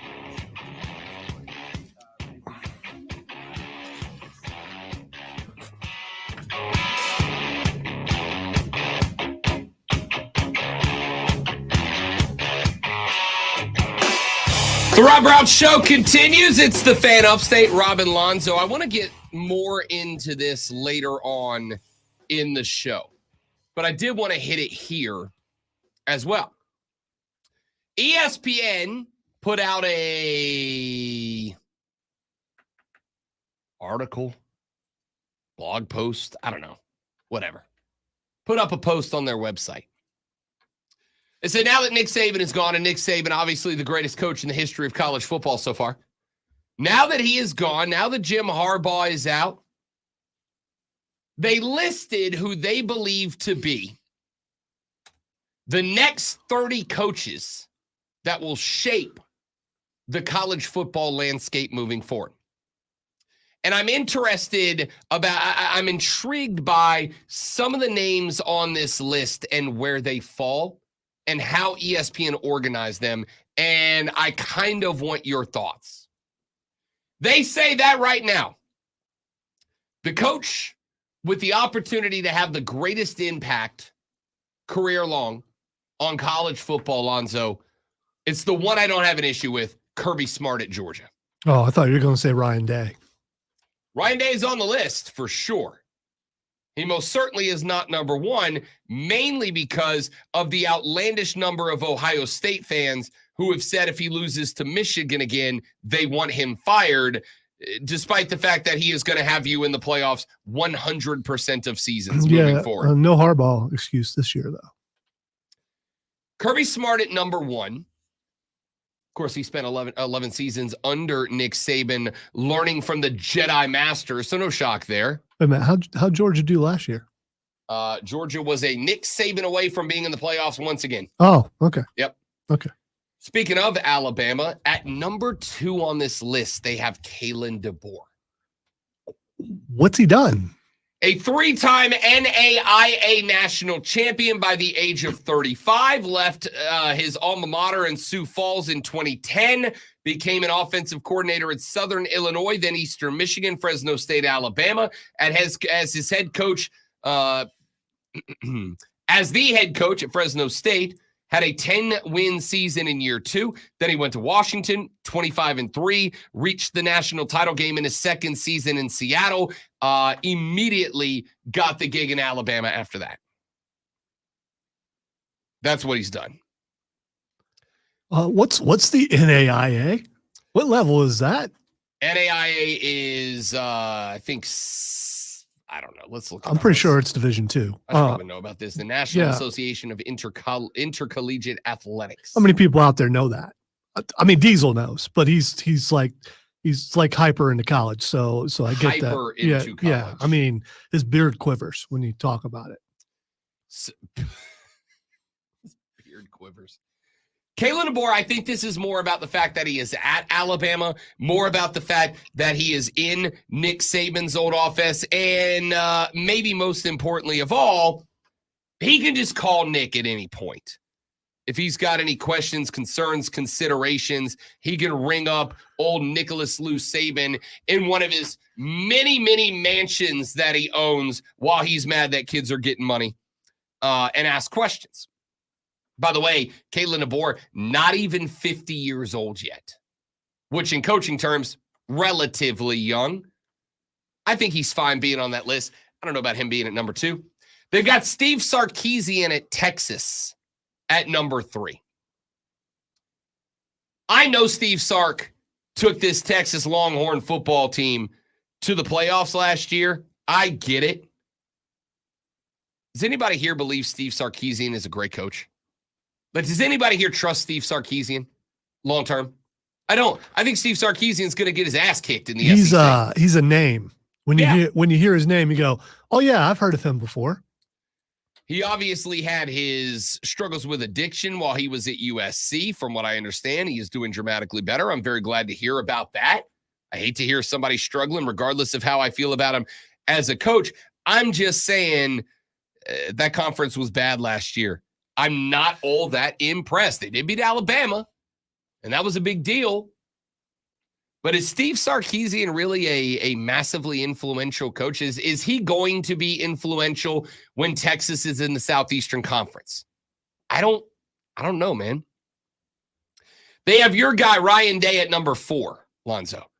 They do say this, quote, losing 3 straight times to Michigan will age a man, but Day is only 45 and his career skyrocketed over the past decade. In a short time, he went from Steve Adazio's offensive coordinator at Boston College to, after 2 years as an NFL quarterbacks coach, Urban Meyer's offensive co-coordinator and eventual successor at Ohio State. Even with the aforementioned Michigan losses, he is 56-8 after 5 years with 3 CFB appearances and 5 top 10 finishes. He enters 2024 with maybe the best defense in the sport. He had the best offense per SP Plus in 2021 and has a massive opportunity to again surpass the dreaded Wolverines. How many of those 8 losses were to Michigan?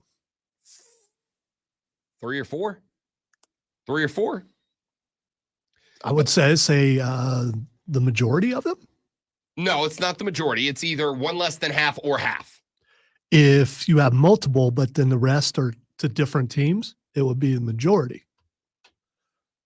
No, If you have 8 losses, if you have 5, that's the majority. If you have 8 losses, 3 you of them have more losses to Michigan than anybody else, but that is not the majority of your losses. The majority of your losses would be to Michigan. No. Yes, it would. The most losses are to Michigan, but not the majority of them are to Michigan. If you have 8, 5 is a majority. That's numbers. Not if you're going by team, which is what I said. The majority, it's Michigan. You're not going to convince me. And you're thinking I'm dumb, but that's fine. You think that all the time. And I'm right. It's okay for me to be right. It's all right. Right. When you're right, and I acknowledge you're right. But the majority of Thank the you losses for acknowledging that I'm the right. majority of your losses aren't to Michigan. The most losses are to Michigan, but not the majority of them. You don't. Okay. Doesn't matter. Either way, Ryan Day's number 4. You good with that position on the list? I think I am. Actually, no, I'm not. I'm not. You know, I'm writing down that you acknowledged I was right, so I can. No, I didn't say that. I said when you are right, you are right. Oh my God, what are we doing here? When you are right, but you are not right now. Well, now you're going to say I'm right all the time. If the majority of your losses were to Michigan, that means you have 5 out of 8 losses to Michigan. No. If you had 4 losses to Michigan, that would mean exactly half of your losses are to Michigan. I don't know why you're getting so bent over this. Because words matter. Yeah, I know. And you said yours wrong. It's okay. You'll get there someday, kid. Watch the color in his cheeks rise. If I have 8 M&Ms, one's red, one's green, one's blue, one's yellow, one's brown, and 3 are pink. I know there's no pink M&Ms. Then the majority of the M&Ms are pink. No, they're not. Yes, they are. The majority of M&Ms are everything but pink. Okay. All right. Anyway, this is pointless. The point here is Ryan Day should be higher than Kalen DeBoer, but Kalen DeBoer is a Saban guy. He should be. Ryan Day should probably be 2. I mean, all the Michigan stuff aside, all the dude has done is win. I mean, he hasn't won a national championship yet, but I mean, he's won everything else. Which is very hard to do, by the way. I've done the research. It used to be harder. It should be easier now. So, because you can have a loss and still make it into the playoffs. You can. And it's about to get a little easier, but also not at the same time. A little easier to get into the playoffs, a little harder to What I'm saying is a bad day in college football and you're done. I mean, for the entire season, there's a good chance, depending on who that loss was to in on your bad day. Now I think you can have one bad day and you'll be all right. You know, we've talked about this in the past. I do wonder how much the system is going to favor the mega powers. Is going to favor the SEC and the Big Ten. I want to now, but I can't because I'll just get really sick. They've got Lane Kiffin as the fifth most influential college football head coach right now, and Luke Fickell at number 6. Explain to me how Luke Fickell is 6, but Dan Lanning and Mike Norvell are 7 and 8. Come on, take Fickell off this list. Yeah, I don't get that one at all. Luke Fickell at Wisconsin. Are we really putting him into the list with Lane? Obviously, I hold grudges. Luke Fickell is the last one to have a losing season at Ohio State for his one season as coach. I don't understand Luke Fickell being on this list because of what he did with Cincinnati. It's got to be it, right? That's got to be it. And that was a long time ago. Yeah. And by the way, not a great first showing at Wisconsin either. Luke Fickell's on the list. All right, as far as young coaches, they've got Dan Lanning, Mike Norvell, Marcus Freeman, Elijah Drinkfitz, Lincoln Riley, Sharon Moore, Rhett Lashley. They put Dion on the list. I actually don't have an issue with that if Dion's going to stick around. But I'm going down through this list of 30, and I'm very intrigued because did you notice what name I did not mention inside of their, quote, successful head coaches with plenty of tread left on the tires list? Luke Fickell made it. Lane Kiffin made it. Ryan Day, Steve Sarkisian, Kalen DeBoer, Kirby Smart. Not a Dabo to be found on that list. I find that very interesting. Wow, I didn't even think about that. Mm-hmm. I didn't think about that at all. So we're going to circle back around this. By the way, a little bit of bad news just heard from Rashad. He is under the weather, so he will not join us today. Going to try to make it tomorrow. Said he is also getting his butt whooped right now as well. We all are. Yeah, I definitely know about that. So we'll try to get Rashad back in here tomorrow. So we'll talk Panthers either way coming up in less than an hour from right now. But right now, Lonzo is about to spend the majority of the next 60 seconds, which is more than half of it, talking sports in the Sports Flash. At least he didn't say, that's the dumbest thing I've ever heard, and use that voice. The large band of weather across Georgia and South Carolina impacted the Braves, the Atlanta Braves, that is, as last night's game against the NL East rival New York Mets was postponed due to heavy rain. The game is scheduled to be made up on September 26th. The Braves are scheduled for a day game today against the Mets at 12:20. The Charlotte Hornets will end the year with at least 20 wins after a 115-114 victory over the Atlanta Hawks yesterday. Rookie Brandon Miller finished with 27 points, Miles Bridges with 18, and Grant Williams and Trey Mann added 16, while the Hornets went 21 of 22 from the free throw line. Hey, it was about to happen eventually. Tune in this afternoon from 3 to 7 p.m. for a brand new local show, Wire to Wire. Cole Bryson and Diesel get you up to date on the latest local and national sports news, and it's all Wire to Wire.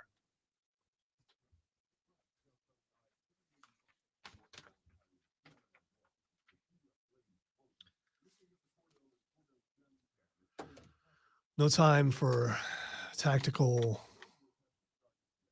cough button.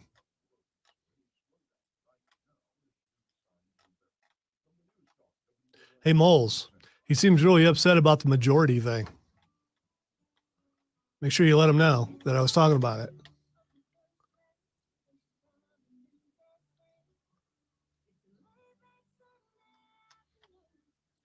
Or maybe he's his own mole. Ooh.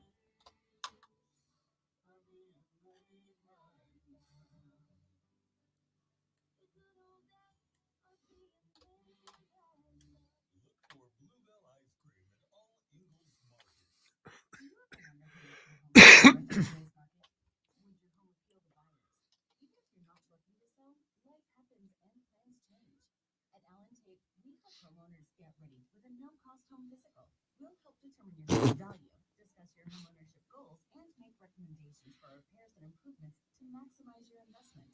So whenever you're ready to sell, your home will be ready too. Call an Allen Tate Realtor today or visit homephysical.com to get started. Love the new card, but how did Harpo.com, my new friend? Oh, honey, Harpo.com has the easiest, most wonderful way of buying a car. Harpo.com. You now have a friend in the car buying business, and it doesn't suck. And it's free. Do you owe back taxes or have unfiled tax returns? The IRS won't quit until they get your money. Here's great news, fresh from those in the know. Major changes have happened at the IRS. If you owe more than $10,000, you may be eligible for a 99% reduction of what you owe. Haven't filed a return for a while? Their happy clients are talking. The IRS was going to levy my bank account, but Guardian was able to prevent that and fix all my IRS issues. Thanks again, Guardian Tax. Need relief from crushing tax debt? The IRS now has special programs. Guardian Tax knows all about them. Personal or business, this is the fresh new break you've been hoping for.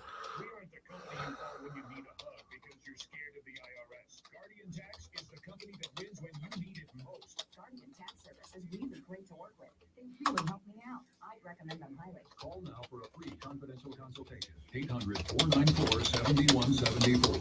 800-494-7174. 800-494-7174. Unique and unlike any other sports talk show. It's BetMGM Tonight, Monday through Friday from 7 to 11, only on the Fan. Upstate. BetMGM Tonight is the red zone for cash casual and hardcore sports fans. Live sports betting updates for all of the night's games as they happen. The latest scores, sides, totals, props, parlays, futures, and much more with real-time, relevant sports wagertainment. Successful Bet MGM tonight, exclusively on the Fan Upstate. and on the Odyssey app. Upstate. YRB Greenville. WORD Spartanburg. WFBC HD. QC in the first break. QC in the first break.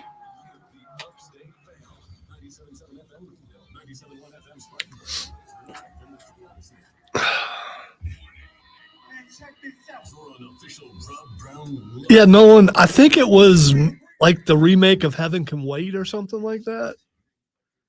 Check a wood, y'all. I could be wrong. He came into money somehow or something.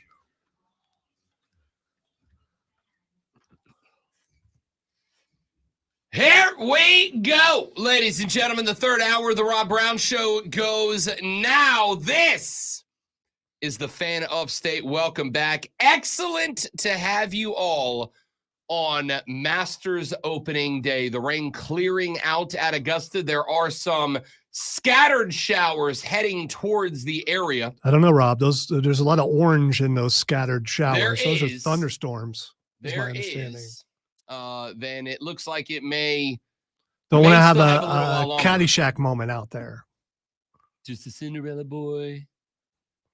We will see. I'm They are having the best currently- round of my life. Currently working on the course as we speak. We may see more rain roll through the area off and on over the next couple of hours. We got the update at 5 a.m. saying that they would not tee off before 9 a.m., which is obvious now that we are less than an hour away. But now, of course, we have to wait for the course preparations to continue to see if there are any more scattered showers in the area.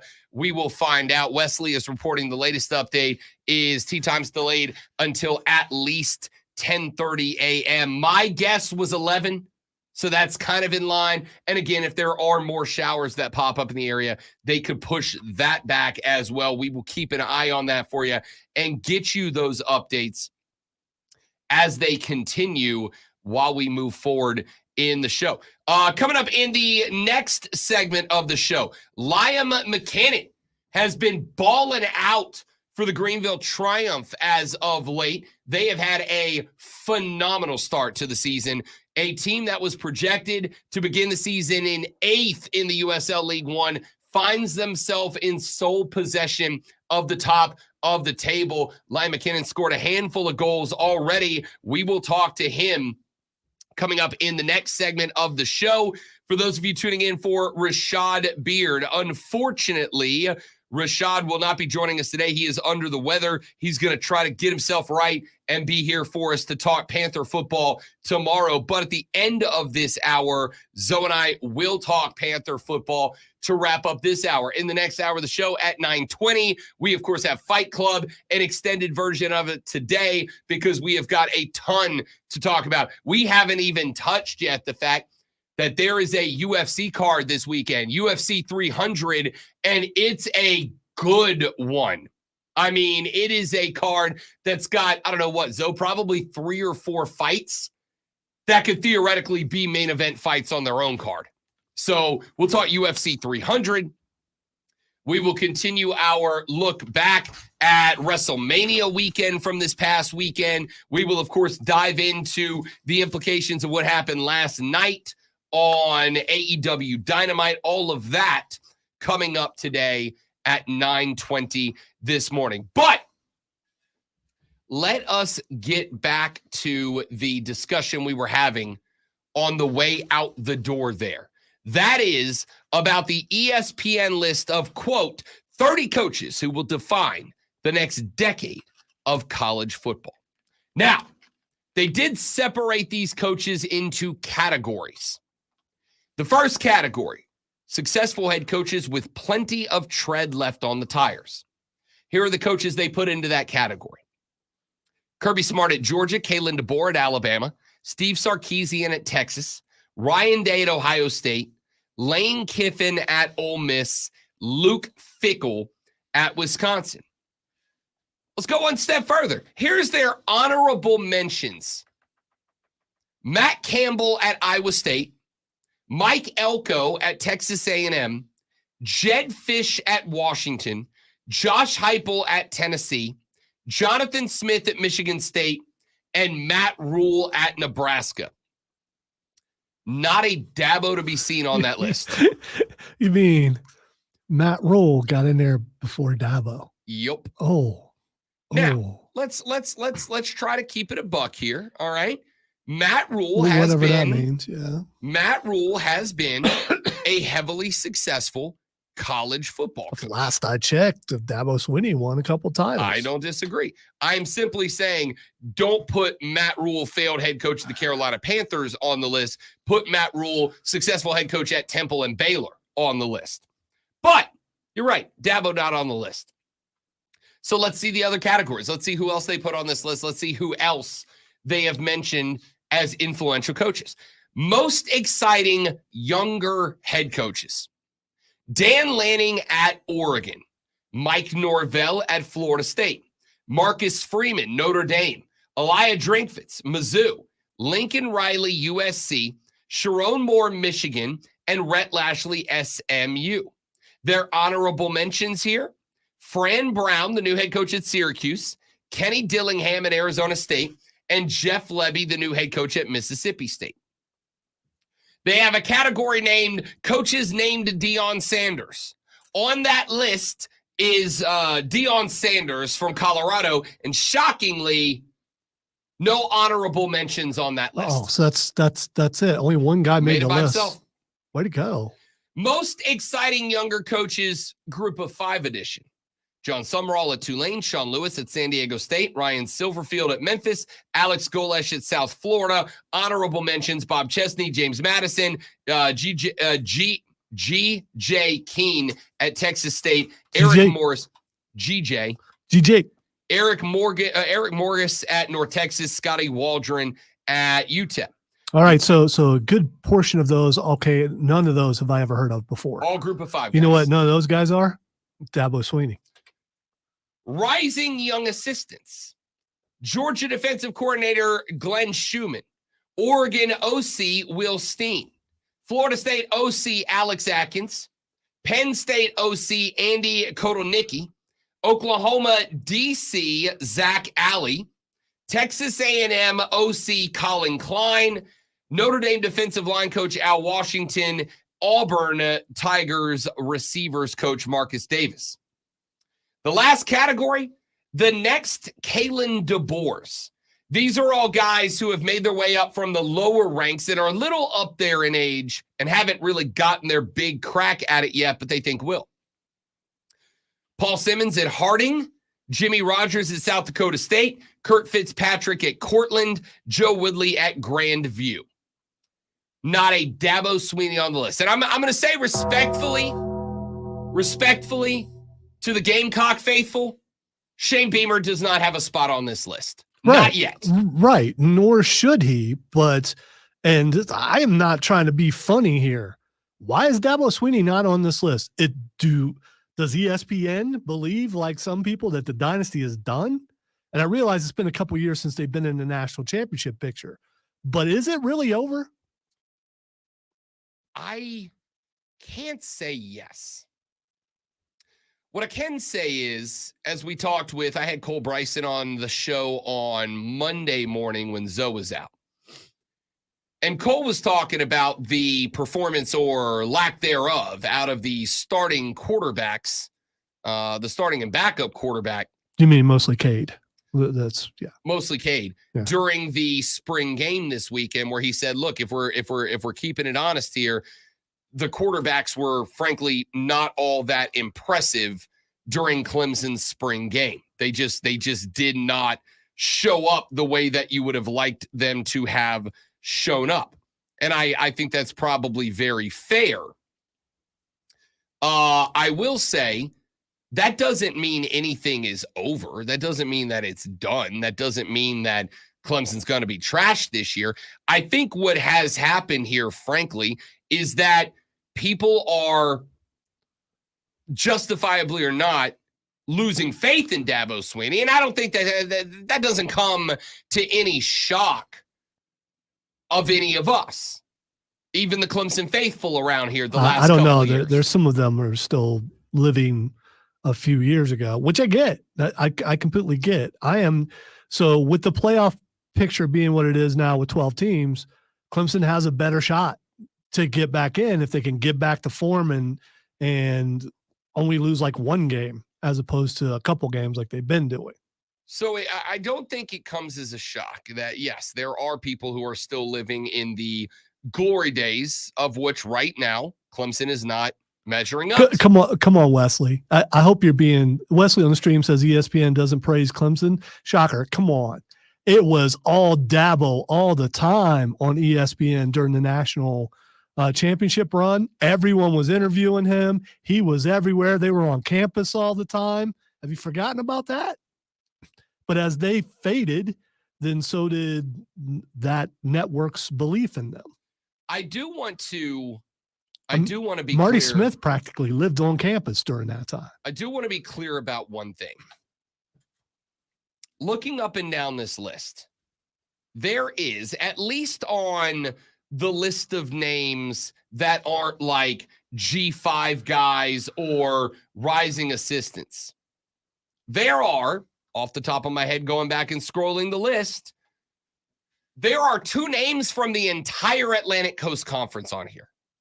Mike Norvell, who I think has to be acknowledged based on what Florida State did last year, and Alex Atkins, who is Mike Norvell's number one, his OC, his next man up.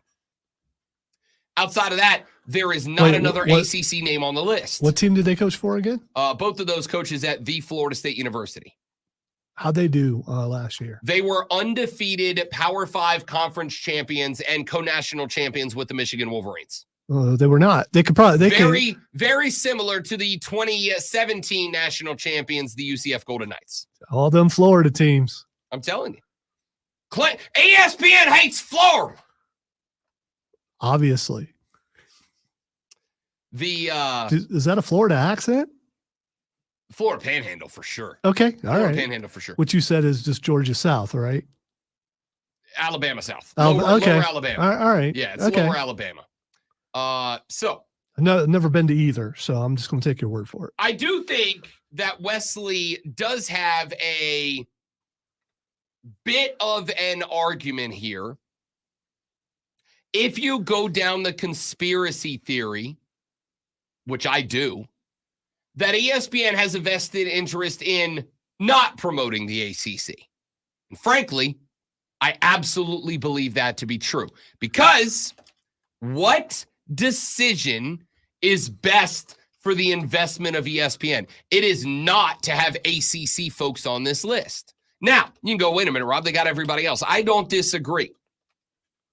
But just about everybody on this, or just about every portion of this list, is primarily made up of either SEC folks, Big Ten folks, or folks that have to be recognized.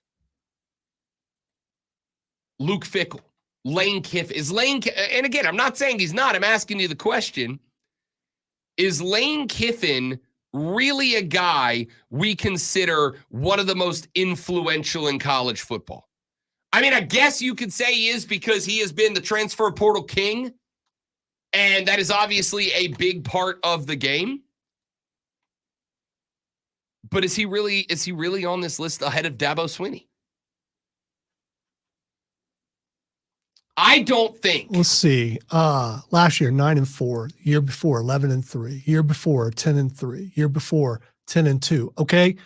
They're losing games. That's the reason why they're not in this anymore. That's the reason why. I mean, so you can look and say there's been a 4-year slip, or there's this thing where Sunshine went to the Sunshine State, and then immediately they didn't win as many games. Sure. And listen, it is absolutely part of the legacy that there was a decade where Clemson regularly and repeatedly had one of the best 2 to 3 quarterbacks in college football, and now they don't. They missed on DJ Uiagalelei. No matter what he does at Florida State and Oregon State, they missed on him. I'm not fully prepared to say they've missed Or they on just Cade. didn't know how to coach them. So we'll see. I'm not fully prepared to say they missed on Cade Klubnik yet, but he did not look good in the spring. And again, when I say good, I'm not talking about he goes up there and tears up the defense. What I'm saying is you show me growth, you show me development, you show me advancement from last year, and I didn't see that in the spring game. Cole Bryson didn't see that in the spring game. John Blau didn't see that in the spring game. And if I didn't see it, it is more likely that they have missed or failed to coach correctly Cade Klubnik like they did DJU. But here's the thing, whether they missed on the evaluation or they missed on their coaching him up to his full potential, either way, that is part of coaching. That is part of roster building. It is part of player development. And I think that is one of the reasons that a guy that's got multi-natties, a guy that has dominated the ACC for a decade, did not make the list as one of the most influential coaches moving forward. If you ask me right now who I think has a better year next year, the Clemson Tigers or the Wisconsin Badgers led by second-year man Luke Fickell, I will absolutely acknowledge that's not a layup for Clemson. Because, as we have pointed out, the Big Ten is going to be better next year with the addition of all the schools that are moving in. It's going to be a tougher conference to win. You say it's going to be better. I was going to say like it was a bad conference. The conference technically won the national championship. It was a bad conference. It was a super top-heavy conference with two good teams, one okay team, and a bunch of teams nobody cared about after that. It was a bad conference. Hey, did you know that Wisconsin plays Alabama? Good luck. Good luck, second-year coach Luke Fickell. They start out Western Michigan, then South Dakota, then Alabama. Good luck, Wisconsin. Then USC. Good luck, Wisconsin. Then, but then they got Purdue, Rutgers, and Northwestern. Okay. So, I mean, right away, it's like, okay, I could see why they're projected to do pretty well. You know who I don't see on there? I'm guessing the Ohio State University. I don't see Ohio State. You know who else I don't see? Michigan. Yeah. I mean, you got a good luck of the draw this year. They do have Penn State, but I don't see either of those teams on there. So I'll believe in Penn State when James Franklin actually does something, as opposed to just dropping the big two games every year and beating up a bunch of nobodies. So here's what I'll go with. My knee-jerk reaction is it's a little shocking, a little surprising that on the list of 30, not 5, not 10, 30 most influential coaches moving forward in college football, Dabo Swinney's not on the list. Not on Luke Fickell's on the list. Dabo Swinney's not on the list. Elijah Drinkwitz is on the list at Mizzou, but Dabo's not on the list. After what just happened with Lincoln Riley, Lincoln Riley's on the list, but Dabo's not on the list. Yeah, you're not going to sell me on the ACC conspiracy that they're just staying away from ACC. I think it's more that Dabo and Clemson has lost multiple games for the last couple of seasons, and they also look at who the quarterback is. I'd be fine with that. Luke Fickell's on the list. Lane Kiffin's on the list. Lane Kiffin makes more sense than Luke Fickell, but you know. I don't disagree with that either. But what I'm saying here is I can come up with the reasons to keep him off the list. I can also make the argument, I guess, that influential means you have to have influence. Dabo was anti-portal. That's not going anywhere. Dabo's anti-NIL. That's not going anywhere, right? Like the things that are progressing forward that Dabo's been against, it hasn't really slowed down those things from happening. So maybe there's a part of this that it's not just that Clemson's lost multiple games the last couple of years, but it's also a fact that the things Dabo has spoken out against not growing in the game have grown in the game. I don't know. I just was a little taken aback by the fact that on this list is not Dabo Swinney.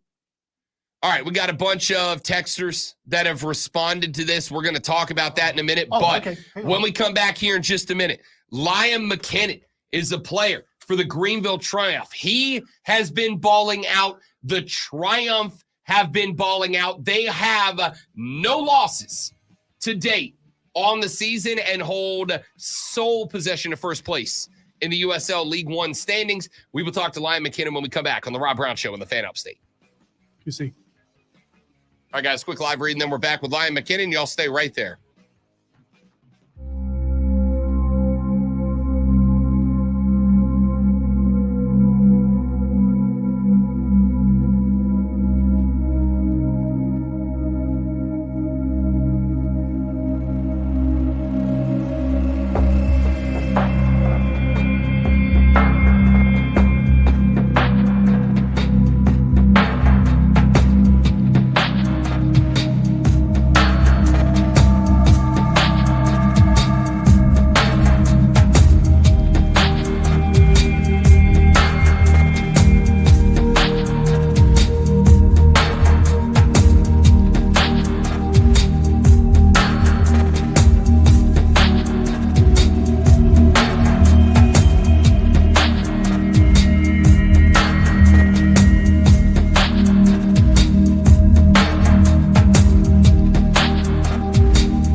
Rob Brown Show back on your radio. It is the Fan of State. Your Greenville Triumph projected as the 8th best team in USL League One preseason are currently sitting on a 3-1-0 record. They have not lost a match so far. They have moved on to the next round of the Lamar Hunt U.S. Open Cup, and they currently hold the top spot in USL League One, top of the table in large part because of the efforts of our next guest. He is the number 9, wearing the number 9 shirt, playing up front and up top for your Greenville Triumph. He is Lion McKinnon, joining us here on the Rob Brown Show. Lion, what's up, big fella? How we feeling, buddy? Hey, how you doing? Feeling great. I love it, man. I love it. First off, congratulations on a hot start to the season, both for you and the club, man. You guys got out to a rip-roaring start in the Rick Wright era. How's that feel? It feels great. Honestly, it's just really amazing to be part of that team and to be part of this, really good start of the season. The vibes are really high in training and in games, and especially at home games, I've seen a lot of fans come out, so it's been great so far. Lion, I obviously worked very closely with John Harkes when he was the gaffer, when Rick Wright took over. We've had him on the show a number of times. And one of the things that I have loved about this club is what you just said, the vibes, right? Like, this team has had leadership that is constantly excited, even during the ups and downs of a season. The players seem to buy into that style of leadership. Talk to me a little bit about that, about how you guys, even maybe when, and not that it's been a problem so far this year in the early portion of the campaign, but in years gone by, when things have been maybe a little bit more fluid than you'd like, how do you guys in the dressing room make sure that everybody's on the same page, the vibes stay good, they stay positive, they stay high, so that you can fight through those moments? I think at least this year, Rick has been great with us. He's been great at, giving us responsibility on and off the field. And I think the leaders of the team, the guys that have been here for years, they know how to lead us, and they implement a great culture in the team and in the locker room. And, it's kind of never too high, never too low. We know our value. We know we're not where we want to be yet, but we know we've had a great start. And I think you can feel that in the locker room every day.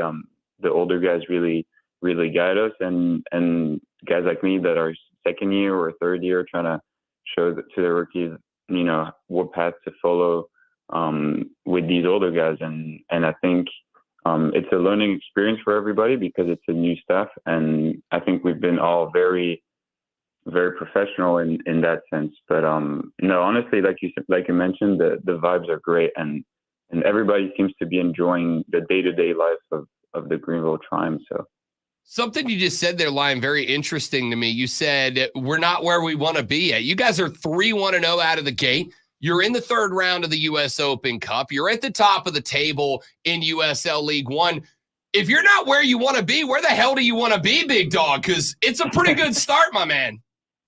I agree. It's a great start, but you know as well as me that it's a 30-plus game season, and if you catch a hot streak or a cold streak, you never know what can happen. I think what really helps us is to really keep that same energy every day, to keep those results coming. And like I said, we're aware that we had a great start, but at the same time, if we look at league play, we've only had 4 games, and we haven't played everyone yet.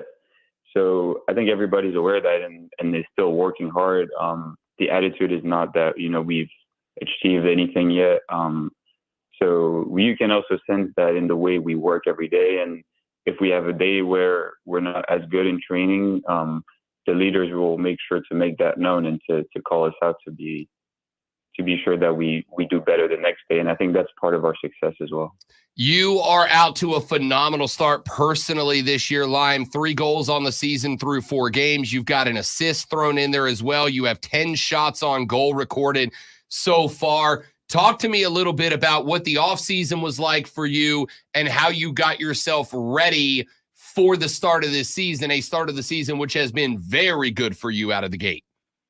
Yeah, I think the off season for me was very important in terms of getting ready for the season. I've done a lot of work fitness wise to get ready for this season. I knew I was expected to play a bigger role than last year, and I think it comes with playing more games and be ready physically. And I've done a lot of work on that aspect to be able to play on the wing every game, and I think that helps me a lot to stay lucid in games and be able to be in the right spot to finish chances. And at the same time, in terms of goals, I have to say that it really comes from the chemistry of the whole team. If I'm there finishing, it could be anyone else, and I hope, like you saw, we have, I don't know how many goal scorers, but we have a lot of guys getting on the score sheet this year. So I think that's part of our strength, that we have many guys that can finish chances. But I know it's part of my quality, so I try to help the team with that. Liam, I am really intrigued the offensive side of the pitch for you guys, at the versatility and how many different styles you guys are melding together to have such a potent attack. You've got Leo Castro up there, who's been a phenomenal shot creator. You as well. Ben Zakowski, young guy, getting added to the mix. Zion Scarlett, same situation. Of course, Sebastian coming up to play in a support role, a former MLS caliber player. When you guys have so many different vibes across that front line, how have y'all as players and how has Rick as gaffer made sure that with so many different styles of play, you guys are able to come together and form a successful and efficient offense across the front? I think it comes down to preseason mostly. We've done a lot of work offensively, trying to understand each other. Obviously, you mentioned couple, even 3 new players in I would say the front 5. And in preseason, we've done tremendous work at attacking, making sure we score goals. And I think you can see it in games now that I understand what, Seba wants, or what a Zion wants, or what a Ben wants. And they understand what my preferences are. So that helps a lot. I think the work we did in preseason was key. And I think it's hard when you have so many different styles in front of you for the opposing team to defend us. But I think, like I just said, the work we did for the 4 or 5 weeks of preseason was very intense, and you can see it now. Liam McKinnon plays forward for the Greenville Triumph. They have started this season 3-1-0. They are on to the next round of the Lamar Hunt U.S. Open Cup and currently hold the top of the table at USL League One. We talked about the mix of styles of play. Talk to me about the mix of leadership, because there are guys on this team that have been here for a while. There are the Brandon Frickies. There are the Tyler Pollocks. And then there's a bunch of the new guys, Zakowski, Zion. You're kind of in the middle, second-year player. You were here for the end of the Harks era, the beginning of the Rick Wright era. You guys really have maybe the most varied roster in terms of experience that the Triumph have had, at least since I've been covering them. How is everybody, both longtime vets, guys that have been here from the beginning, guys that they're putting on the crest for the first time this year, how do you guys make sure in the locker room and on the pitch that everybody is on the same page with such a variety of experiences between the roster? I think that the leaders, like you mentioned, the Brendan Frickies, the Evan Lees, Tyler Prolaks, they make it easy for us to understand the culture of this club. So when you step in, even last year for me, it was my rookie year. It was very easy for me to understand what this club's about, the values that we have on and off the field, in training, the attitude that you have to have. And this year, they've just, I feel like they've just even took it to another level in terms of guiding players. And you can tell that when guys that haven't played yet, like, guys that come in, rookies, when they step on the field for the first time, you don't really feel like they're rookies, because you can sense that they understand what's expected from them. And I think that comes mostly from our leadership group on the team. And And like I said, I feel like this year it's been our best asset as a team in training, especially because the standard has been very high, and it's something that's implemented by Coach Rick, but also by the leaders. And like you said, they've been here for a while, and they know it's a long season, and they also remind us that it's important to stay focused and don't listen too much the outside noise and focus on the next game. We're talking with Liam McKinnon, plays forward for the Greenville Triumph. Talk to me about Coach Wright. It was obviously Coach Wright spent all the time under John Harkes in the last regime. He gets promoted this offseason to be the man carrying the clipboard on the sideline. What would you say are maybe the biggest differences and the biggest similarities between the two head coaches that you've played under here in Greenville? I would say they're two great human beings. I had a great relationship with John Harkes, and I had a great relationship with Coach Wright last year and this year as well. Me and Coach Wright get along very well. We had conversations about life, about not only about soccer. So it's really great to be around Coach Wright, and from a soccer standpoint, I think he gives us all the freedom we need to perform, and also keeps us at a very high standard in training and in games. And he's very understanding of the needs of every player on the team, and that we're all different, and I think he does a great job of that. And Coach Harkes did very good last year. He was, when I was there, and even before my time, he was very successful as well. And it's different styles, but I think the success of Greenville Triumph just remains, and it can look different, but at the end of the day, our goal is always to be the successful club that we have been in the past.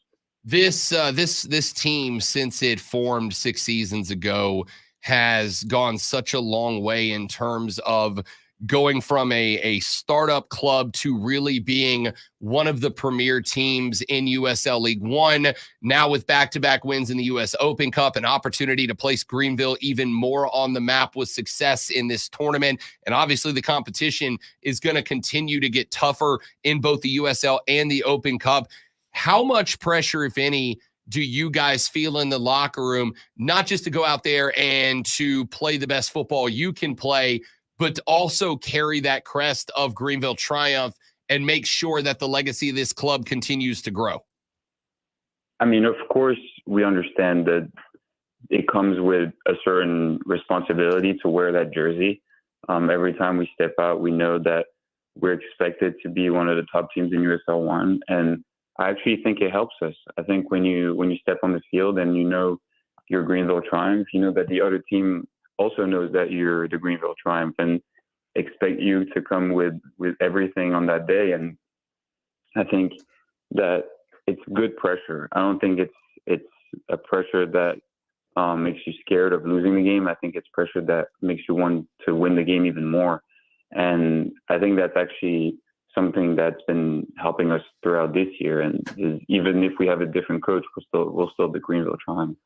Got a couple more minutes with Liam McKinnon, plays forward for the Greenville Triumph. I would like to take you back to last year, Liam. I'd like to take you back to June of 2023 in a 5-1 victory over the Chattanooga Red Wolves. You set the record for the fastest hat trick in USL League One history. Also set the record for most goals in a match when you netted 4. How much do you remember that game, think about that game, and are we going to see another 4-goal effort out of number 9 this year? I have great memories from that game. Obviously, it was a game where you kind of get everything you want out of a game. Is you get different types of goals. You score a nice first goal to get you started into the game. But yeah, it was an awesome night. Probably one of the best nights of my whole life. And yeah, hopefully this year I can get another one. It'll be very nice. I don't know what the odds are for that to happen again, but I'm definitely working hard to make it happen again. But no, it's an amazing memory for me, and yeah, hopefully we can get more hat tricks this year.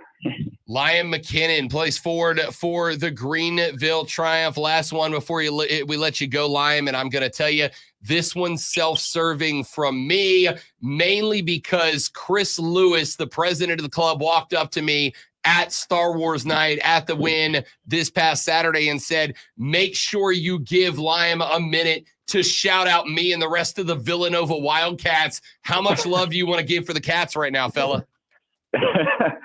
Oh, yeah, man. Once a Wildcat, always a Wildcat. You know what we say.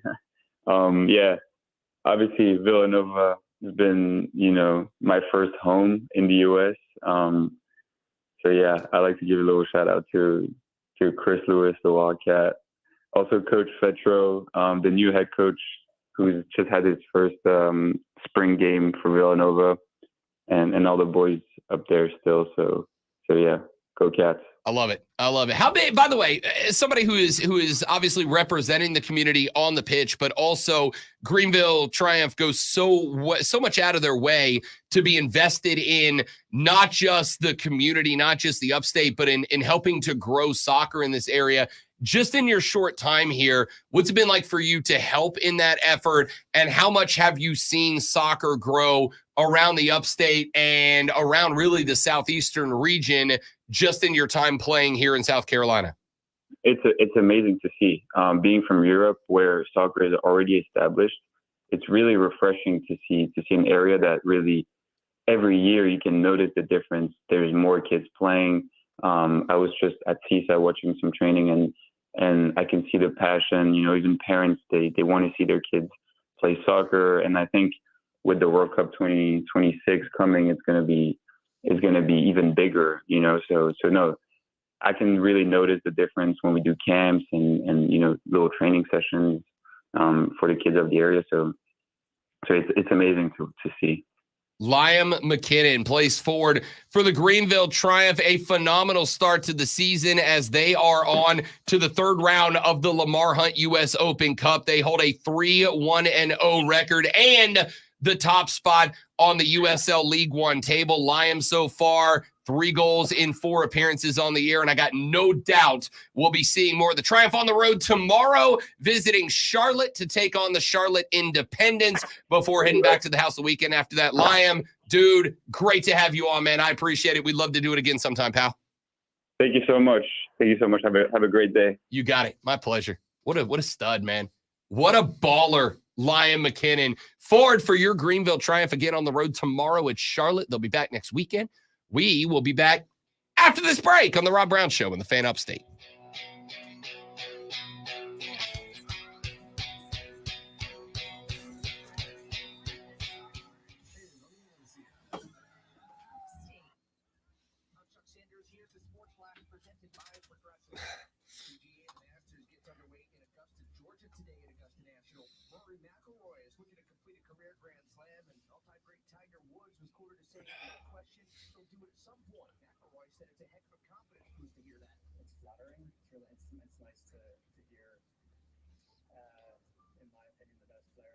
All right, guys, stepping away for just a minute. Y'all be right back.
All right, we're back, dudes and dudettes. Thanks for hanging in there.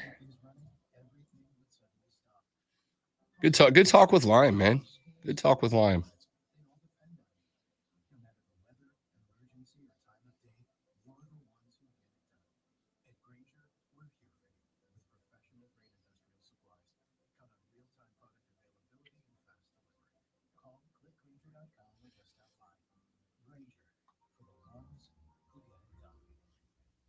From the Ingles Market Studio, Upstate, 97.7 FM Green.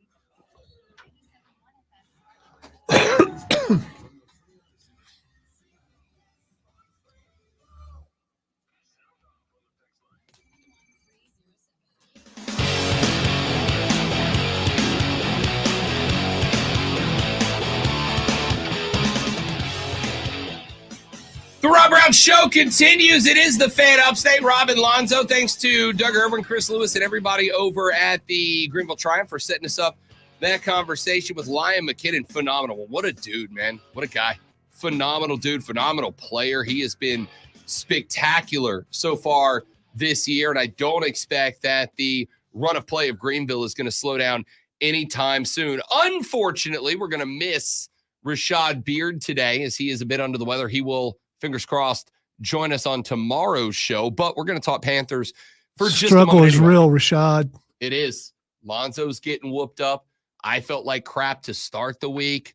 All right. We're bouncing back, though. Everybody tapping the play like a champion today sign as we make our way out onto the field. All right. We've had some roster moves for the Carolina Panthers. We've had some free agents pickups. We've had some trades. Deontay Johnson coming over from Pittsburgh. You have had the signing of Robert Hunt at the right guard, Damian Lewis at the left guard. Going to move Austin Corbett over to the center position. Hopefully he's able to stay healthy. So I'll throw this question at you guys. With the moves that got made over the offseason, with the moves that got made, has your thoughts on the Panther draft strategy been modified at all? Have your thoughts changed at all? There were a lot of y'all who were suggesting packaging the two early second-round draft picks together in order to move up into the first round and go get a wide receiver. Are those thoughts different now that Deontay Johnson is on the team? There were a number of you that were suggesting going offensive line with both of the second-round picks, just letting Thielen play as wide receiver 2 on this team. Has that changed now that Deontay Johnson got added to the mix? So after the signing of the two guards and Deontay Johnson, the release of Brian Burns, the extension of Derek Brown, has your thoughts on the draft and the draft strategy of Carolina changed at all? Well, before we were going back and forth about whether they should go lineman or receiver, but they've seemed to have shored up the line pretty good with experienced guys who have enough time now to gel together and give Bryce Young some time. You got to go receiver. I think you absolutely do. And I mean, they got Jadeveon Clowney. I mean, so they addressed some of the things on defense that needed to be addressed, but receiver is still the biggest need. I agree.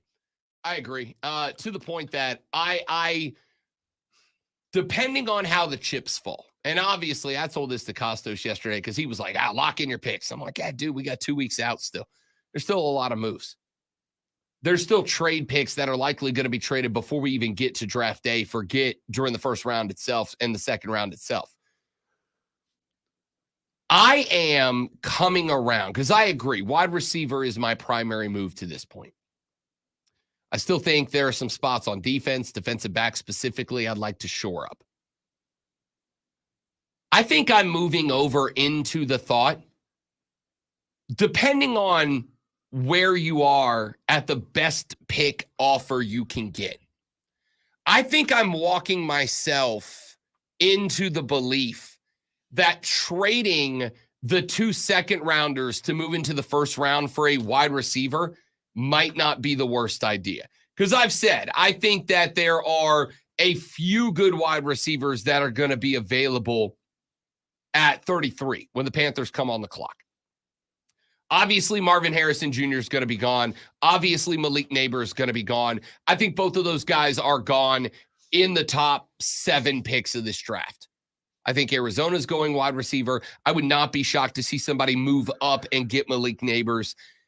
After that, it's a question mark. Now, I will also tell you, I told you earlier, Brian Baldinger was on the show with me and Nick Costos on the BetQL Network yesterday, and I got the chance to interview him. And he said, aside from the J.J. McCarthy noise, which I respect the hell out of Baldy and think he knows ball, but I can't get on board with the thought that J.J. McCarthy's going ahead of Drake May. There was something else he threw out there, which is he said he thinks there is a better than average chance that Rome Odunze might end up getting drafted ahead of Malik Neighbors.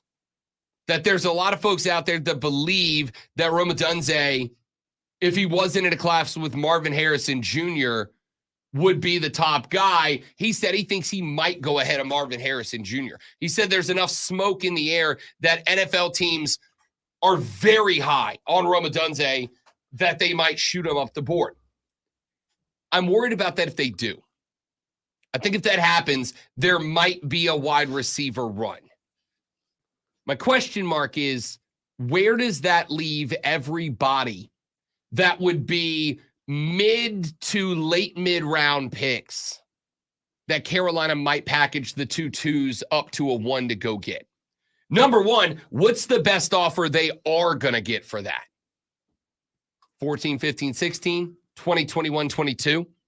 James popped up in the stream chat and said, expecting to see that Panther logo show up around pick 24. I honestly think that's a pretty good spot. My question is there anybody off or on the board at 24 that you don't think will be on or off the board at 33? Kansas City's a team I could see drafting a wide receiver, especially with the Rashee Rice story update from yesterday. Dallas police have put out an arrest warrant for Rashee Rice. He has until the end of today to turn himself in. Knew that was coming, and it should be. Yeah. Yeah. I think that was almost obvious when it came out from his own attorney earlier this week. I'm just trying to figure out how in the world the Panthers can package something to move up to 24.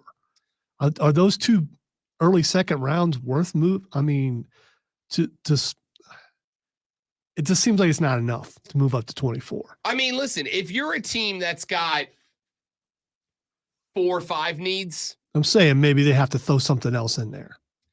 Listen, this is where I fall into, and again, there is one spot that I get myself in trouble on radio, because on radio we're supposed to go, you pick a wide receiver or everybody's got to get fired. Rabble, rabble, rabble, rabble, rabble. You got to throw arbiter in there somewhere, but yeah, you get it. You gotta have a take. You pick a wide receiver or Dan Morgan should be fired. It's like, nah. A lot of it's going to depend on what happens on draft day. If I'm a team that's sitting at 24, 25, which means you're close. You're close, but you're not right there. Buffalo, for instance. Yeah, I know how this sounds, but the Panthers just need to get better. I mean, don't expect them to do a whole lot this year. They just need to get better. I don't disagree. The draft is how you do it. Yeah, they need to find some players that will contribute and be there for a while. The reason that we talk about this is because this is one of 2 opportunities to get better. You have the free agency trade period and you have the draft. This is where you get better or you don't. So getting the draft right is, especially this year, monumentally important. So if I can trade 33, 39, jump up to 24 because Buffalo's got a lot more needs than they're going to address just at their one spot, and they're willing to move, that's a move I'm willing to make. We'll talk more about this on the other side because I got a couple of names that I'm interested in targeting and a couple of names that I think if you stay put, come off the board, and a couple of names that I think if you stay put, stay on it. And I'll tell you who they are when we come back. We've also got Fight Club, what the X is going on, and then we call it a Thursday. We all go home and, fingers crossed, watch a little golf. But before we do any of that, Sports Flash. Just a warning, I am regressing, but we're gonna give it the old college try. The Charlotte Hornets will end the year with at least 20 wins after a 115-114 victory over the Atlanta Hawks yesterday. Rookie Brandon Miller finished with 27 points, Miles Bridges with 18, and Grant Williams and Trey Mann added 16, while the Hornets went 21 of 22 from the free throw line. A large band of weather across Georgia and South Carolina impacted the Atlanta Braves as last night's game against NL East rival New York Mets was postponed due to heavy rain. The game is scheduled to be made up on September 26th. The Braves are scheduled for a day game today against the Mets at 12:20. Maybe that rain will be out of there by then. Tune in this afternoon from 3 to 7 p.m. for our brand new local show, Wire to Wire. Cole Bryson and Diesel get you up to date on the latest local and national sports news. Great guests, great debate, and a lot of fun. Wire to Wire.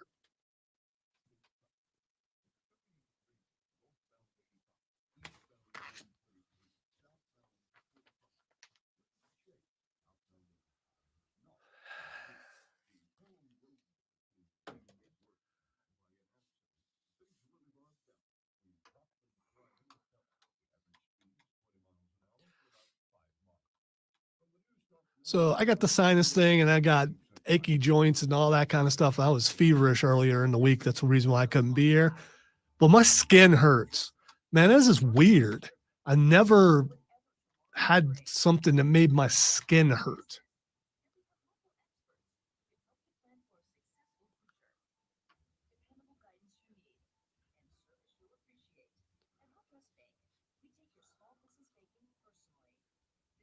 Hard to find comfort when your skin hurts.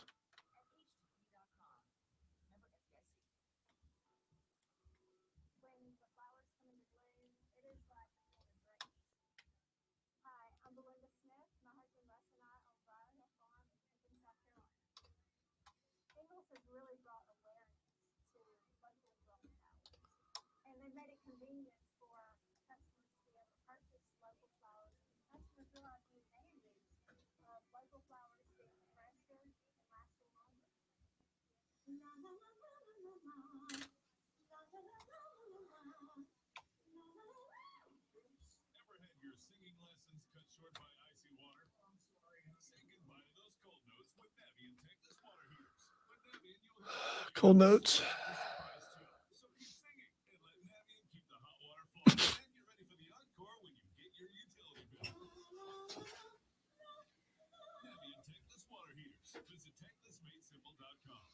Are you over 30 and putting off health insurance? It's time to get a quick quote from me. A better, easier way to get term life insurance, all online with no medical exam. Answer a few health questions and you could be approved for up to $2 million. Isn't it worth 10 minutes to help protect your family's financial security? Ethos, up to $2 million in coverage with no medical exam. Some policies as low as $1 a day. Answer a few health questions and get your free quote at checkethos.com. That's checkethos.com. Here's how to get in the game on your radio at 97.7 FM in Greenville, 97.1 FM in Spartanburg. Listen on your phone. Download the Odyssey app and search the Fan Upstate. There's a whole lot more to know about sound if you really want to go into the subject. Your smart speaker. Just say, play the Fan Upstate on your HD radio at WFBC. Okay, so did he get on the train or? I know, right? Yeah, he It did. did. He did. He got on the train. Okay. Escaped racehorse waits on train and then gets on it. I mean, he had somewhere to be. I guess. The correct joke there would have been, did he wait for the train? Nay.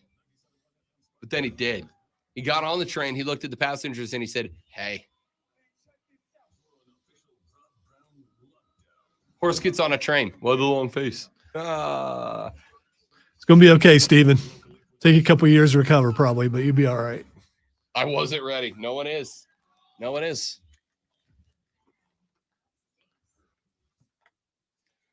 Yeah. Yeah. Hey, man. You know. The final hour of the Rob Brown radio program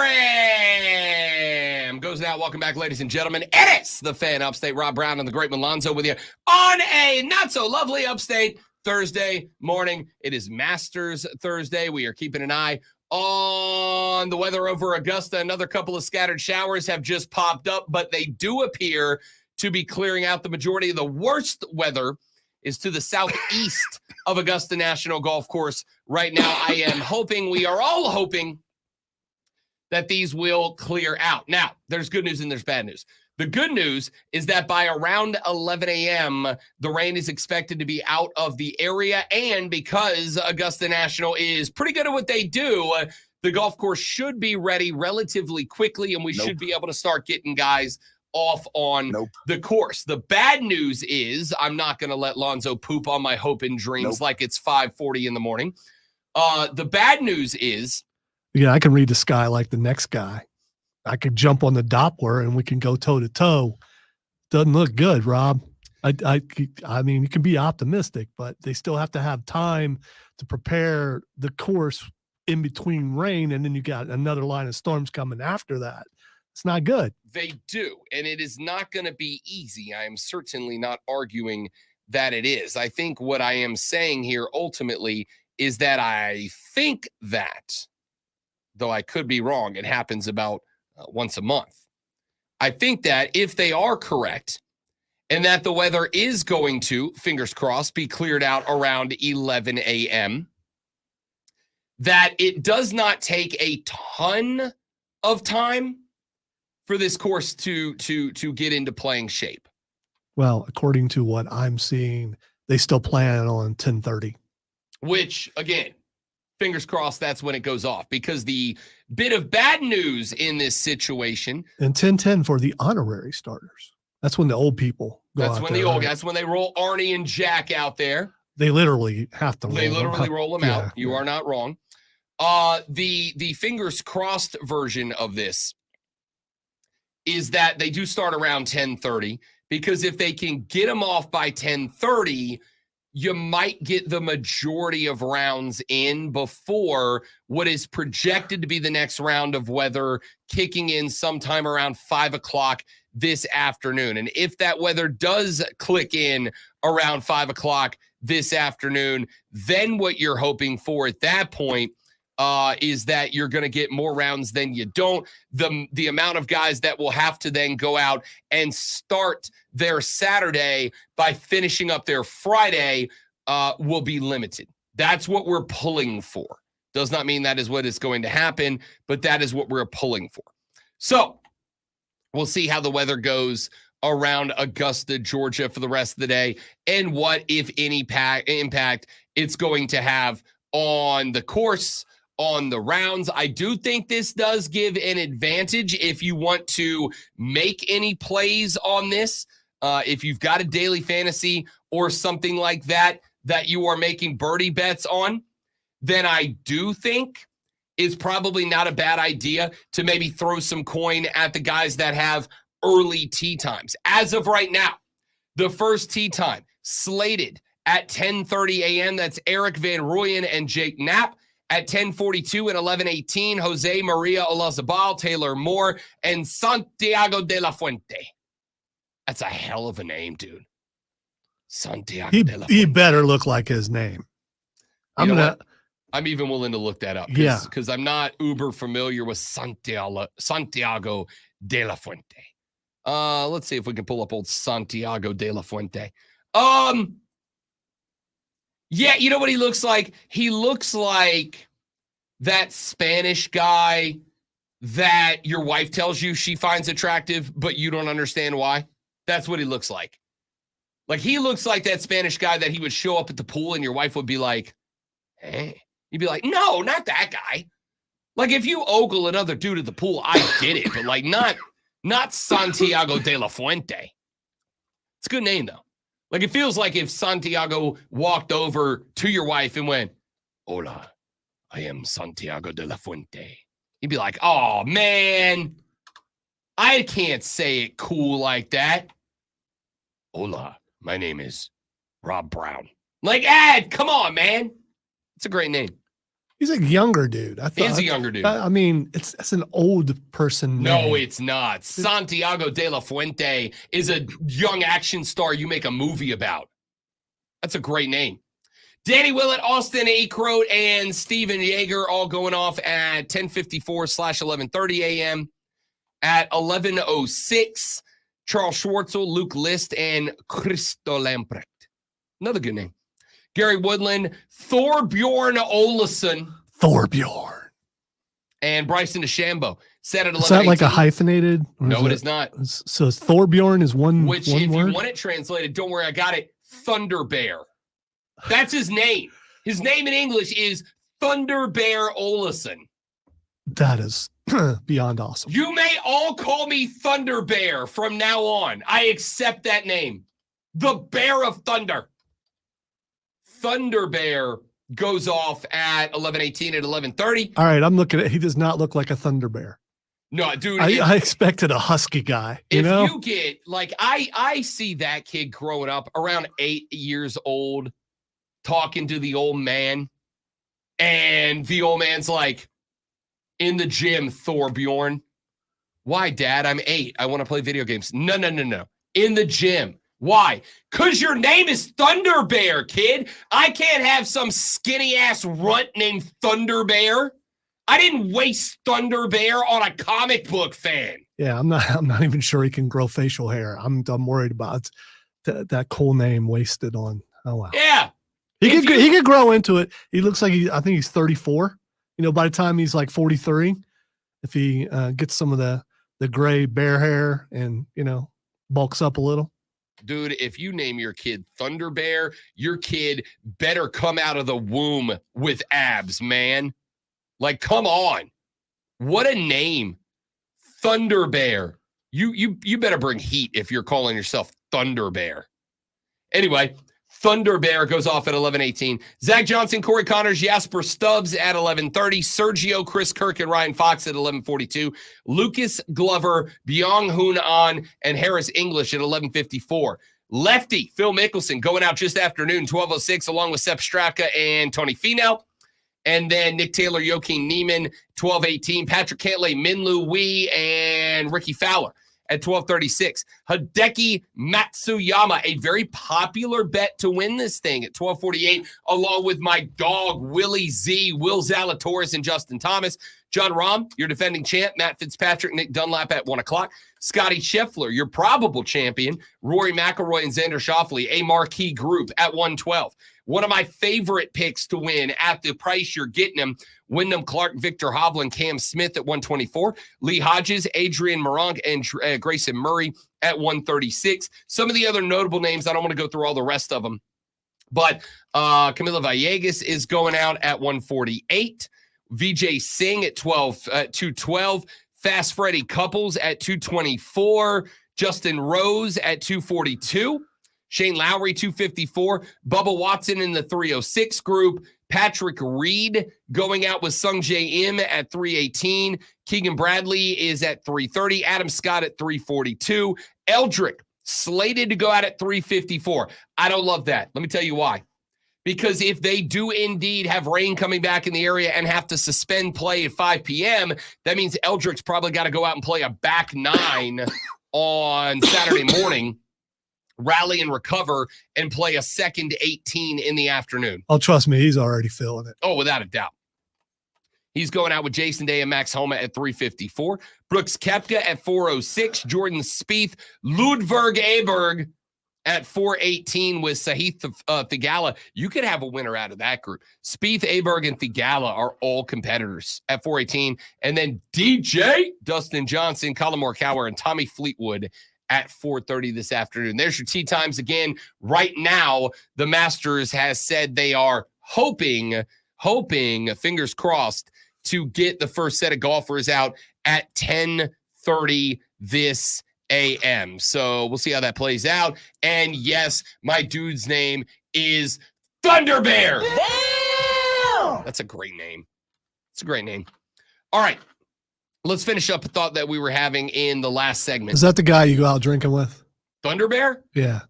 I'll do anything Thunder Bear wants to go do. Okay. All what right. don't you do that is cooler if your name is Thunder Bear? I'm sorry I'm late, honey. I was out with Thunder Bear. You know what happens when you do that. I mean, Thorbjorn. You go as long as Thunder Bear wants to go.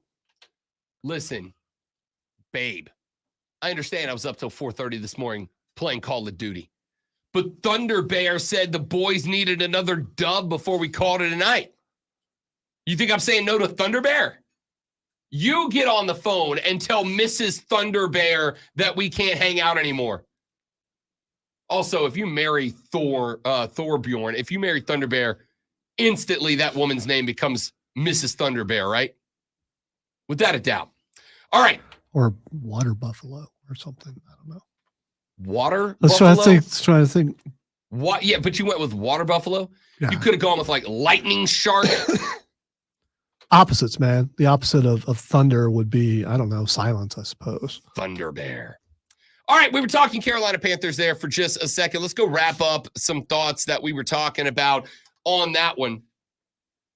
The more I think about it, the more I am. Should the board shake out the way I think it's going to shake out, which is an early wide receiver run? I have been saying for a while, I think you hang with 2 second-round picks, and I think you go with wide receiver at 33 and best available at 39. Best available, that fits a need. Defensive back, edge rusher to pair opposite Derek Brown, whatever you end up doing. Maybe you find yourself the center of the future in case Austin Corbett goes down with another injury, which unfortunately has been what's happened to him more often than not. But then I think there's a wide receiver run coming. We know our top three. We know our top three are Malik Neighbors, Marvin Harrison Jr., Rome Odunze, not necessarily in that order.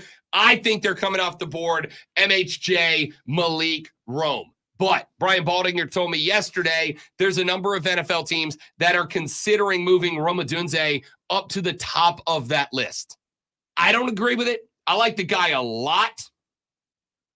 But I think those two guys, Malik and Marvin, I think they stand out amongst most any wide receiver class. So I'm not quite ready to bump Rome up there. But I think once those three come off the board, I think there's a run. Brian Thomas Jr., Adonai Mitchell, Ladd McConkey. I think those are names that are likely available to you in the mid-teens. Ladd McConkey, I think, is the most limited of the group. He's obviously not an X. You know what he is? Young Adam Thielen. My question mark here is, if you're Carolina, does getting young Adam Thielen when you already have old Adam Thielen make a bunch of sense? It does if the future is next season, not this season, in which case it does make sense. Which is why it does make sense, because they're not going to do anything this season.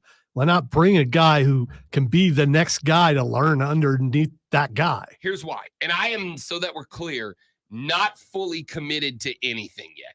Much like my real life, commitment is a struggle for me. But the reason why is this. Because if you are going to be bad this year and the goal is a good season in 2025, which I agree it should be. Atlanta found their quarterback. That was the biggest piece. The roster, if not the coaching, is good in New Orleans. I think they're a better team. Tampa Bay just won the division and a playoff game. I think they're a better team, even if they are going to take a step back this year. The reason why is, to me, you may not like it, this draft is about catering to Bryce Young. This draft is about making 2024, if not successful. I do think you need to define what successful is, but if not successful in terms of competing for the division, maybe stealing a wild card spot, I think your goal here is to do everything in your power to make this year as easy of a developmental year for a rookie year as Bryce Young can have. It's not his rookie year. It is his rookie. Please stop that. It is not. You're the only one who says that. This is his second year, but you said like it or not. Why would you not like the fact that the team is going to try to help their quarterback who they're going to have for a while? I mean, that's what you should be doing. They already did that by supposedly, and we'll see, shoring up the offensive line. So you need to get them some more weapons. Running back group could be better with the offensive line being what it is.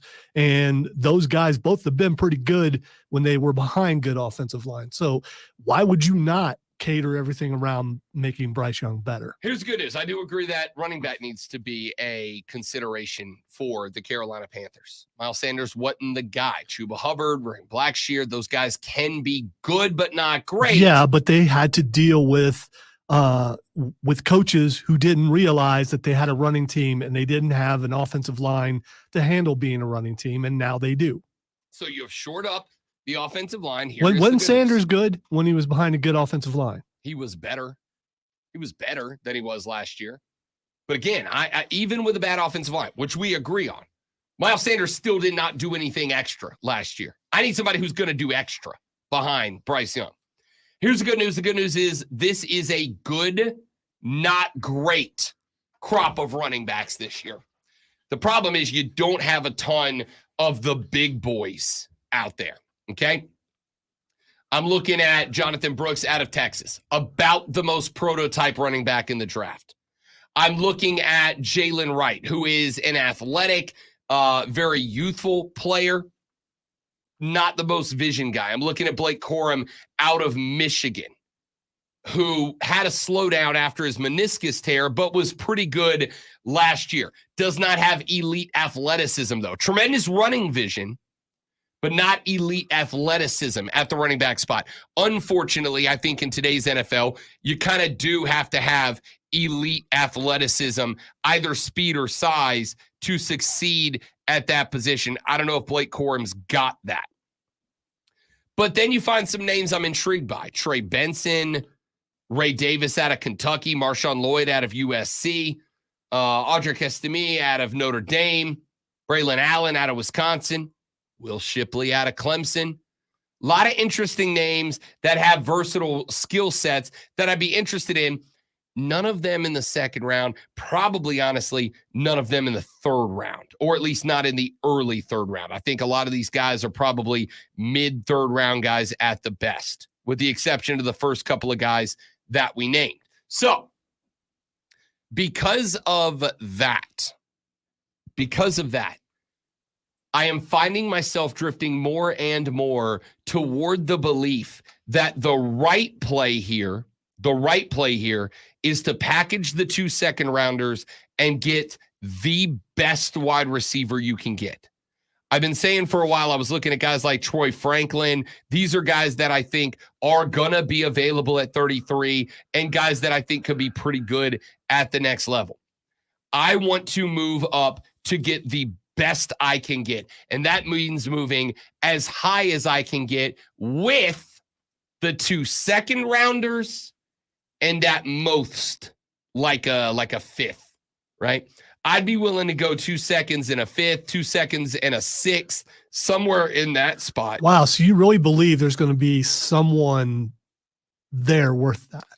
I think I am looking at names like Adonai Mitchell out of Texas. Now, I will also say this is predicated on my belief that there's going to be a wide receiver run early.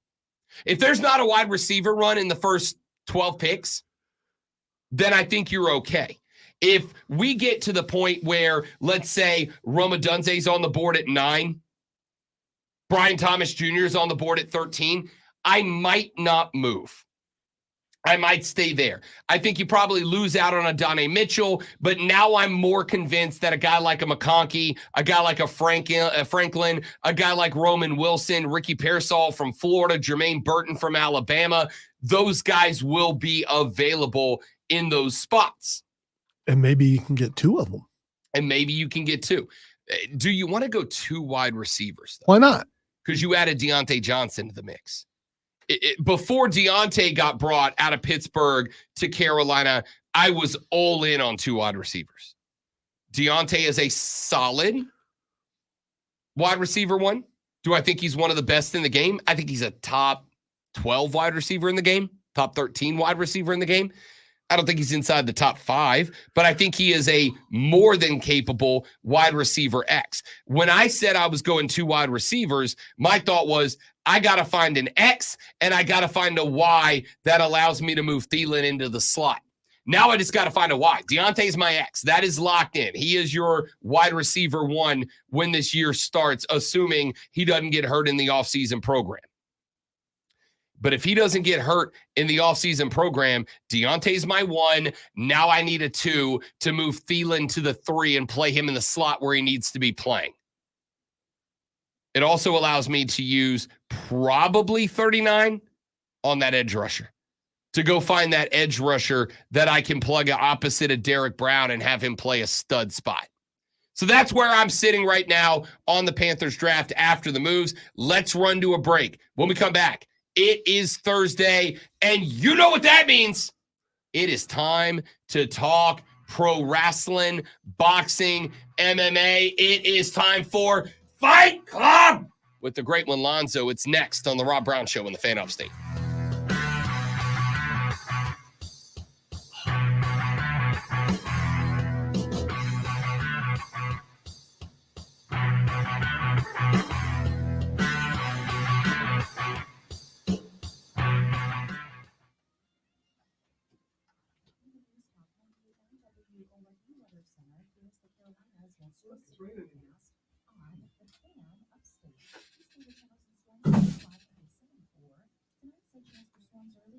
All right, guys, we're going to step away for 30 seconds, get set up for the Fight Club. We'll be right back.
Dying, that would I suck. hope you're not dying too, bud. That would really suck. I mean, it's going to happen eventually. Me and Ray in the same month. I mean, how would the show ever recover?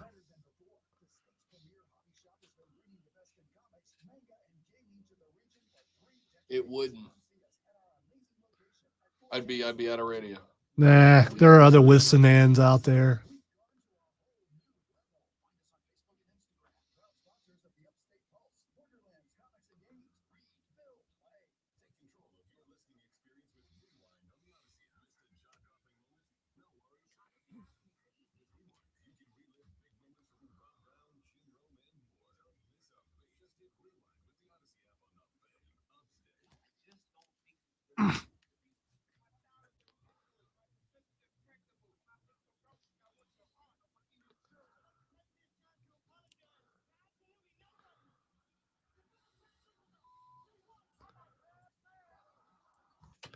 Welcome into the Fight Club, where we're going to take you out, even if we're not 100%, because we're that good and you're not. Sorry that you're not, but we're not you, so we don't care. A lot of things. Speaking of not caring, I know we need to talk about WrestleMania and everything, but there's this thing that may or may not have backfired. So during WrestleMania, it was all over social media because CM Punk went on Ariel Helwani and told apparently the truth from what we've seen about what conspired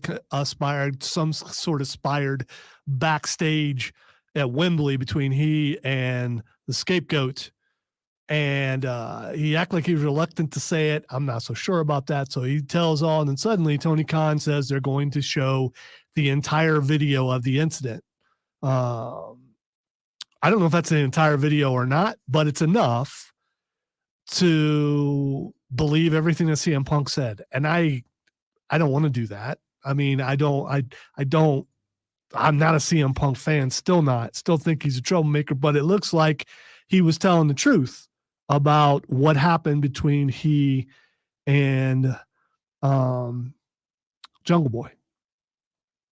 And it is all over my social media. I don't know about Rob's, about what a mistake Tony Khan made. Here's why would you release this? Rob, what do you think he thought was going to happen when he did this? This is a weird spot for me. Well, for AEW, because you got two things going on. Number one, they're the little brother, and there's the concept of little brother mentality, right? You see this in college football rivalries all the time. Not very tactful. Yeah, that was gross. We could hear that. My bad. I could hear the liquid in that. Yeah. That was gross. The problem you bump into here is you are going to be accused of having a little brother mentality. The flip side of that is, if we're being honest, WWE talked about AEW a lot in the 2 weeks leading up to WrestleMania. They kind of goaded them into this. It almost looks like a setup. There's also another side. Maybe you find out real quick. Maybe you find out what the mentality of the person is who's over something, and you know that you can manipulate them into doing something they probably shouldn't do.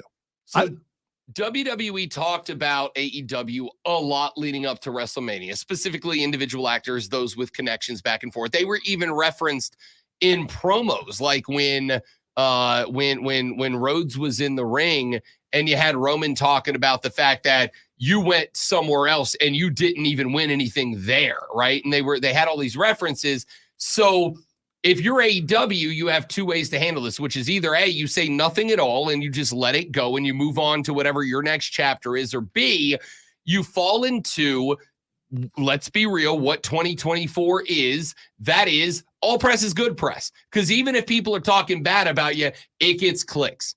Was it a good idea to show the footage last night? I don't know. I guess it depends on if you had a side already. I will say this, based on what I'm seeing on social media, if you were a Punk or WWE guy, you think it was silly and makes Punk look good. If you're a AEW and Tony Khan guy, you think it made Punk look bad. It's like Pete Rose gambling discussions. Nobody's changed their mind based on this footage. But what it has done is create a world where AEW has gotten more social media push in the last 24 hours, 48 hours, 36 hours than they were able to generate with wrestling in the past 3 months. It's kind of sad. Good, you got the push and you can point out, hey, our ratings are up and all that kind of stuff, but what are you going to do next week?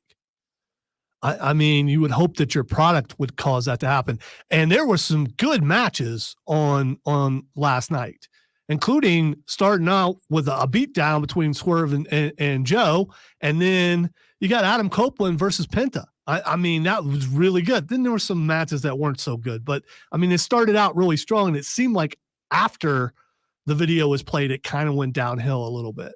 So I think a large chunk of this, a big part of the discussion that goes on here, is it's kind of like advertising. I've had people tell me in the business before, like, I don't understand, if you put out a great product, people are going to come. No, they don't. Not if they don't know about it. Not if they're not sold into it. This is why advertisers advertise. It's not about, I need to put my commercial on the radio and hope that you're going to get in your car and go buy my thing right now. It's just that at some point you're going to need that thing. And I hope that you recall the advertisements that I've run in the past. AEW is right now the best it's been in a while. Not ever, but the best it's been in a little while. The problem is because they did have that downslope and they cannot win just by quantity of audience members like WWE. They've got to find ways to get people to tune back in and then present them. If you turned in for that video footage last night at the beginning of the show, that's why they had Swerve come out and beat the hell out of Joe right out of the gate. You're like, oh, what's going on here? I need to come back for this. It is why they immediately followed it with a banger between Penta and Adam Copeland, a.k.a. Edge. You think that match was put there because Edge wanted to get out of there and get home to Beth early? No. They put it there so that if you watched the video footage and you stuck around and it was the reason you tuned in, you went, oh, damn, Edge is here. I might as well stick around for an Edge match and utilize that as a foundation to try to get people to stay with you for the rest of the show and hopefully for shows going forward. I don't think it was a bad idea, not just to show the footage, but to use it as a draw to your show.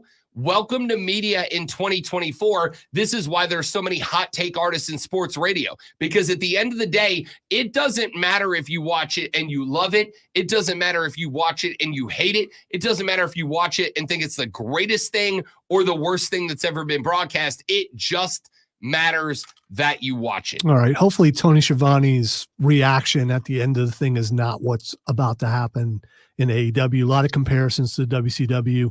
Even James on the stream is mentioning it. Also, and we'll get away from this in a second. Well, before I move on to the Scapegoat's next member of the Elite, isn't he? They've got Okada in there. Supposedly Hangman is suspended. They fired Kenny. So there's always 4. There has to be 4. It's going to be Jack Perry. I would think if they're smart, they do that because not only listen, Jack Perry's going to come back with a heel rub. That's the character he went over to Japan to work on for a little while. Here's what I'll say, because I still want to talk about the video itself. In what I saw, we don't hear the conversation. There's no audio. Like I told Lonzo, it's a security cam. They traditionally don't have audio. I hope one day the recording comes out because I think that will put it into context. But what I did see in a very quick watch this morning was Punk and Jack Perry having a conversation off to the side. You can see Joe walking around. You can see a number of other wrestlers walking around. At one point, Jack Perry goes to run his hands through his hair, and when he's pulling his hands through his hair, Punk shoves the crap out of him. Then they start to get into it. As Jack's being pulled away, Punk throws what appears to be a punch, which does confirm a lot of what AEW has said happened. And I will say this, for the folks that are looking at this through the lens of professional wrestling, I get it, but I want you today, don't do this. I want you today to go into your office. I want you to walk up to that guy that you've had an issue with at work. I want you to have a conversation. And the minute that he pulls his hands away, I want you to shove the crap out of him. And I want you to let me know if you have a job tomorrow. Here's the thing, though. And so you and I are having a conversation. I put my hands in my hair, not as beautiful as Jack Perry's, but it may be that was at one time. What would I have to say to you? Because we don't know what he said. What did he call Punk? What did he say something about his wife? What did he say? I'm going to go ahead and say that in the land of idealism of which you are the emperor, yes, there are things that you can say that get a rightful shove to the ground. When you what does that have to do with the? I'm going to tell you. Why are you cracking on me? I just was asking what someone would have to say to you to get you to shove them. When you are at work, you do not put your hands on somebody. Oh, I know that. End of discussion. I know that. I've been threatened in this very building before by someone, and but there was no hands. I will say the person who loses the most in this is Tony Khan. Yeah. And it is because Tony Khan is 6 feet away, off to the side, and he doesn't move. That's the spot where you, as the boss, have to get involved. You have to step in. Well, it's because he was afraid for his life, is what he said. Yeah, is what he said. Yeah, and listen, on one hand, you're a skinny ass, nerdy little son of a billionaire who has never once in his life had to do an actual job. Okay? I get it. You've never been around actual work, and I understand that.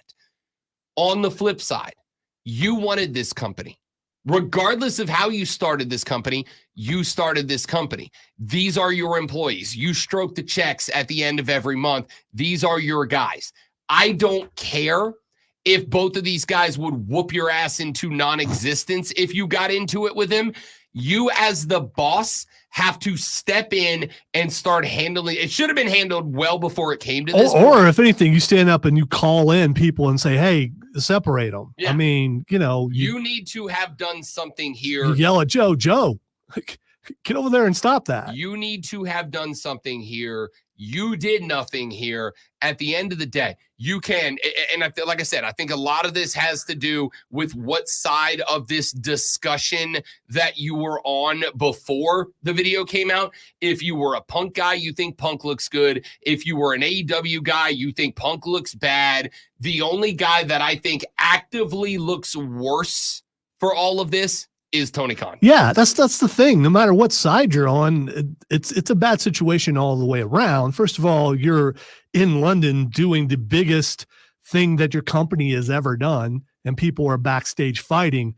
And then, there are firings over it, there are suspensions, and then because it's being brought up somewhere else, you decide to show it. It may help for an immediate push, but in the end, I don't know overall if it does any good. Speaking of which, the best wrestler on the planet Earth, Will Ospreay, went at Triple H because Triple H was on with McAfee. That's who he was on with. And he mentioned about a talent not willing to do the grind and that is WWE and signed elsewhere. I had no idea who he was talking about when I watched the interview live. Apparently he was talking about Will Ospreay, who didn't like it and basically said Triple H has his position because he does something with Stephanie McMahon. The old bow chicka bow wow. Yeah. This one is also very intriguing because again, I thought this was more cringe than the video. See, I don't, and there's a couple of reasons for it. Number one, just like wrestling is fake fighting between fake personalities, the competition between WWE and AEW is legitimate, but both are going to use whatever they can use in order to give themselves the best opportunity to succeed, to advance. Right now, for most of us that are tuned into both, Will Ospreay is the best wrestler in the world. Better than Daniel Bryan, Bryan Danielson, better than Kenny Omega, better than everybody on the WWE roster. He is the best wrestler in the world. And if you are, as AEW right now is leaning into this catchphrase of AEW, where the best wrestlers wrestle, he's that guy. And just like you will see on social media all the time, people frequently try to goad celebrities into getting a response. They will say things that they don't believe or that are untrue in order to get a response. Why? Because in 2024, visibility is everything. So if you send out the best wrestler you have to aim and fire at Triple H, a guy that right now WWE has up on a podium because of how good WrestleMania was and how good everything was leading up to it, then what I think the world has him on a podium. I don't think it's necessarily the company. No, I mean, WWE, okay, if everybody else, WWE still does. He is on a podium right now amongst WWE fans. You are taking a shot at the king, but you are using, if you're AEW, the best wrestler you have to do it for the exact same reason we talked about the video. My goal is to get fringe WWE fans to go eyes on Will Ospreay and then go, damn, this guy actually is really good. And oh, by the way, it felt about as natural of a promo as I've ever seen anybody do. and then he goes out and puts on bangers of a match. So I'm curious. Do you know anybody who's a fan of only one and not the other? Yes. Yes. Well, obviously, my circle not very big. I don't Yes. know anyone like that. I absolutely So, do. I know fans of both, not of the other. And by that, I mean, I know WWE guys who could not care less about AEW, and I know AEW guys who do not watch WWE anymore. You know one of them. We've gone to an AEW show with them before. So it is not. Yeah, but he knows everything about WWE. How could he know that without watching it? Because he's a wrestling guy. It's always going to get into your circle. Yeah, just like how your Twitter feed right now, no matter what you do, it's like, oh, this is on there. It's because you build a circle that it's unavoidable. The biggest wrestling company in the world. I watch both. If I had time for another company, I would throw that in there too. But I don't. You of not doing that. What I'm saying is, yes, I do know people like that, and the game is publicity. This is why, and hell, I've been guilty of it in the past too. This is why people on this level of radio, this is why so many of them take direct runs at people on higher levels of radio. Because if you can get theoretically, of course, if you can get a Paul Feinbaum to mention you by name on your radio show one day and put it on ESPN on your television, would you look at that? Your follower count jumps up. I'm not saying anybody's ever done that specifically. Wow, it's like going after a certain coach and getting him to respond. Yeah, it gets attention. Yeah. It gets your follower count up. It gets your listener count up because people go, never heard of this guy. But if Feinbaum's calling him out by name, if my favorite college football coach is calling him out by name, I might listen just to hate. But as I've said before, when Odyssey gets our listener reports at the end of the month, it doesn't say X number of listeners, Y number listened out of hate, X or Z number out of love. It just says this many people tuned in.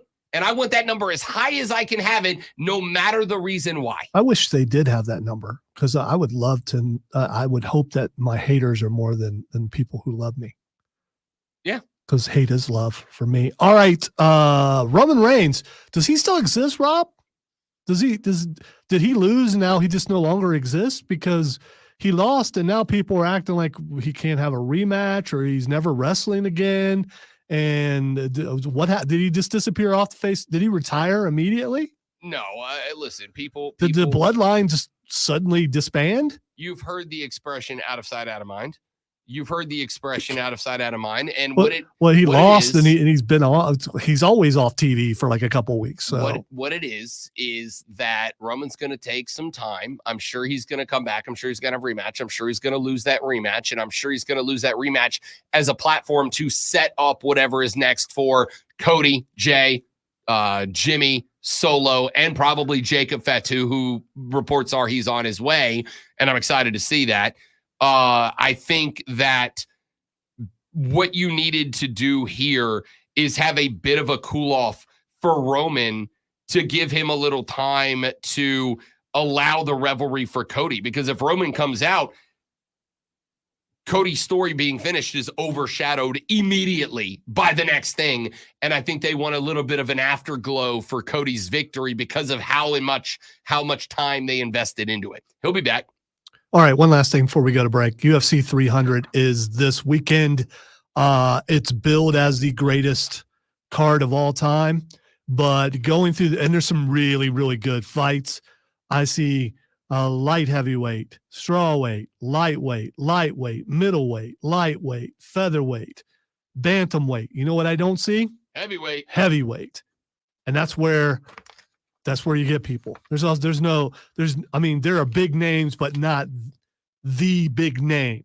I think this is one of the best cards UFC's ever put together, but I think you've got to be an enthusiast to be a fan of it. Big names, heavyweight names. Heavyweight names is how you get people from the outside, fringe fans, casual fans, to want to tune in. A card like this is how you bolster your base. This is how you get Robin Lonzo to go, yep, I'm buying this one. Yeah, but even in the prelims, I don't see a heavyweight. I agree, but also you built this great card of lower division guys. I say lower weight division guys. If I was to throw pick me a heavyweight of your choice on there, that's a name. It overshadows this other incredible card you've put together. It overshadows everything else. Just like Roman coming back would immediately overshadow Cody's story, throwing a heavyweight title fight on there or even a contenders fight immediately overshadows what is an otherwise fantastic card. That's Fight Club. What the X is going on next, and then we are out of here on Masters Thursday in the Fan Upstate.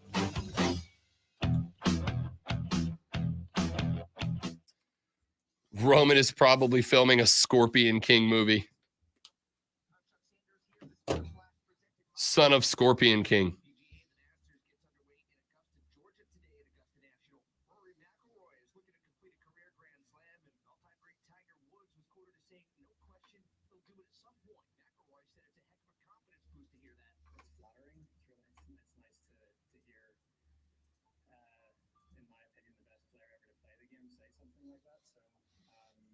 I don't think Logan Paul will be a heavyweight, Steven. Why is there no heavyweight class for women?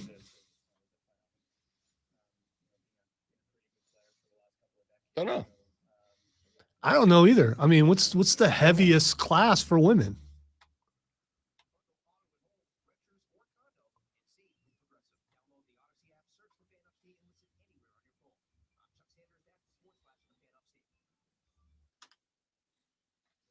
In 2024, when we're striving for equality, why aren't the big women getting the fight?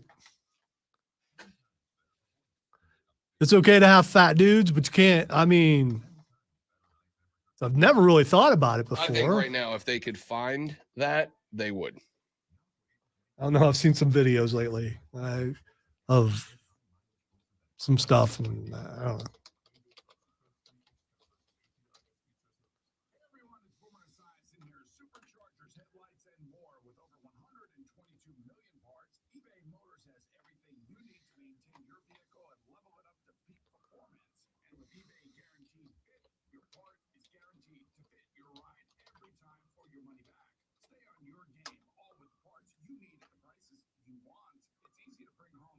UFC, the heaviest is featherweight, 145. I think if there were enough competitors to establish that division, they absolutely would. I think in professional wrestling, I mean, if there is an awesome Kong-like person out there fighting in the UFC, I want to see that. I agree. And I think UFC would do it because I think it would. Would they? Because the heaviest is 145. Right. That's what I'm saying. I don't think that demographic exists, to be honest with you. So heavy girls don't want to fight. No, I don't think. My experience back in high school, those are the ones who did want to fight. I agree. But there's a difference between fight and fight well enough that it sells tickets on a television show. I've seen some sloppy men. All right, time to ask Rob what the X is going on, and he will let us know why. The first thing that's Xing is National Pet Day. I mean, I wonder why. Day is National Pet Day if you have a pet. I didn't know we had a National Pet Day. I will go ahead and tell you right now, the pupper's getting a pup cup today. All right, she deserves it. She's a good dog. Every day is a national day of something. It is. Yesterday was National Siblings Day. In which case the Red Sox had a pair of brothers going yad in the same inning. That's pretty cool. Did you and your brother exchange insults? We did not. My younger brother has the same issue as you do, where he texts me and he expects that I'm going to respond, and then sometimes I just don't. He is currently actively working on planning out the bachelor party, and sent me a date yesterday that I forgot to immediately get back with him. So we didn't exchange pleasantries yesterday. Just business. But you at least talk to him on natural. Yeah, I sent him one text. I said, I'll look at my calendar. Which I did. So National Pet Day. So to give your pet a treat, apparently. All right. The next thing that's Xing is Joker 2. Listen. I've only seen one thing from it. The trailer, it's like a 3.5 minute trailer's out. Okay. I'm intrigued in this movie. I enjoyed the first one, but obviously if you tuned in waiting for classic unhinged Joker, you didn't get it. It was a cinematic movie, and I frankly thought it was a good one. Yeah, the pacing for me was very 1970s. The last 10 or 15 minutes of the movie was really good, though. I thought it was phenomenal. I think it was and for the record, it was more of an exhibition of the impact of mental illness to me. It was a deep dive on the breakdown of the character as opposed to he's a bad guy and he's a clown. Get it? Batman's going to show up. Get it? Like, it was a interesting. Well, Batman was there. He's just like 8 years old. It or was something an like interesting alternate take on the Joker. But the fact that they opened this trailer with a lipstick on a window, and then he turns to where the lipstick goes over the mouth, and then he smiles to me. First off, phenomenal shot. I mean, phenomenal shot as a guy who appreciates film. Phenomenal shot. So it looks like they're going to delve a little bit more into a classic Joker fix in this one. Except for the fact that it's a musical. And so the majority of the thing appears to be he and Harley Quinn imagining that they're singing a bunch of things. See, I'm okay with that because, again, the premise of this series, if you went into this wanting a superhero movie or a comic book villain movie, you're not going to get it. This is actually an interpretation of, again, the mental illness that led this cat to becoming this universe's Joker. It's not a fun comic book bad guy movie. Right. It's an art piece. I don't know why you're being defensive. No, I'm not being defensive. Okay, I am being defensive because I've seen a lot. I don't want a singing Joker. It's like, this isn't the Joker. If you want that Joker, go watch Jack. All right, go watch Heath. Go watch a Joker movie. I'm not sure Joaquin Phoenix's voice is the greatest, but I don't think it's going to be either. But the premise of there was an episode of Scrubs back in the day that was a musical, and they set it up by there was a lady who had a head injury, and in her brain everybody was singing. In real life they weren't singing, but in her head they were. And I think it's going to kind of go down that path, and I think it's got possibilities. It looks like there might be some wonderful musical numbers in there, including very cinematic. He's walking with in between umbrellas that are all different colors, and you're hearing. I'm going to go see it. I just hope the pacing's better. That's really why I didn't like the first one that much. I loved it. I thought the first one was good. I thought the first one was predictable too. So maybe this one won't be as predictable. It was meant to be that. I think they made it that way. I think they made the pacing odd so that you always felt unsettled by the pacing, because that is how people with a mental illness struggle. And I think it was the point to make you feel where people in that situation come from. The majority of this show, I was right. Yeah, you were right.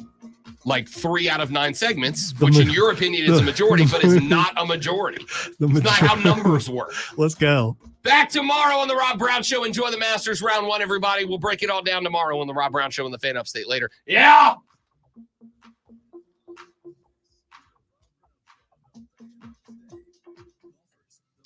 Steven, they have given you 1,000 Batman movies. Go watch any of them. One movie not being the way that you want it is not going to ruin your fandom. Again, why so defensive? I mean, you just ready to fight that? Because stop seeing punking. The comic book bros, of which I am one, so that we are clear. The comic book bros are like, cater to me. It's not how movies work. You guys have no idea how loud that was. Not any louder than I am. It was no. That was like taking a sword and going. Very dramatic. Very dramatic. Oh, it was like that was. Yes.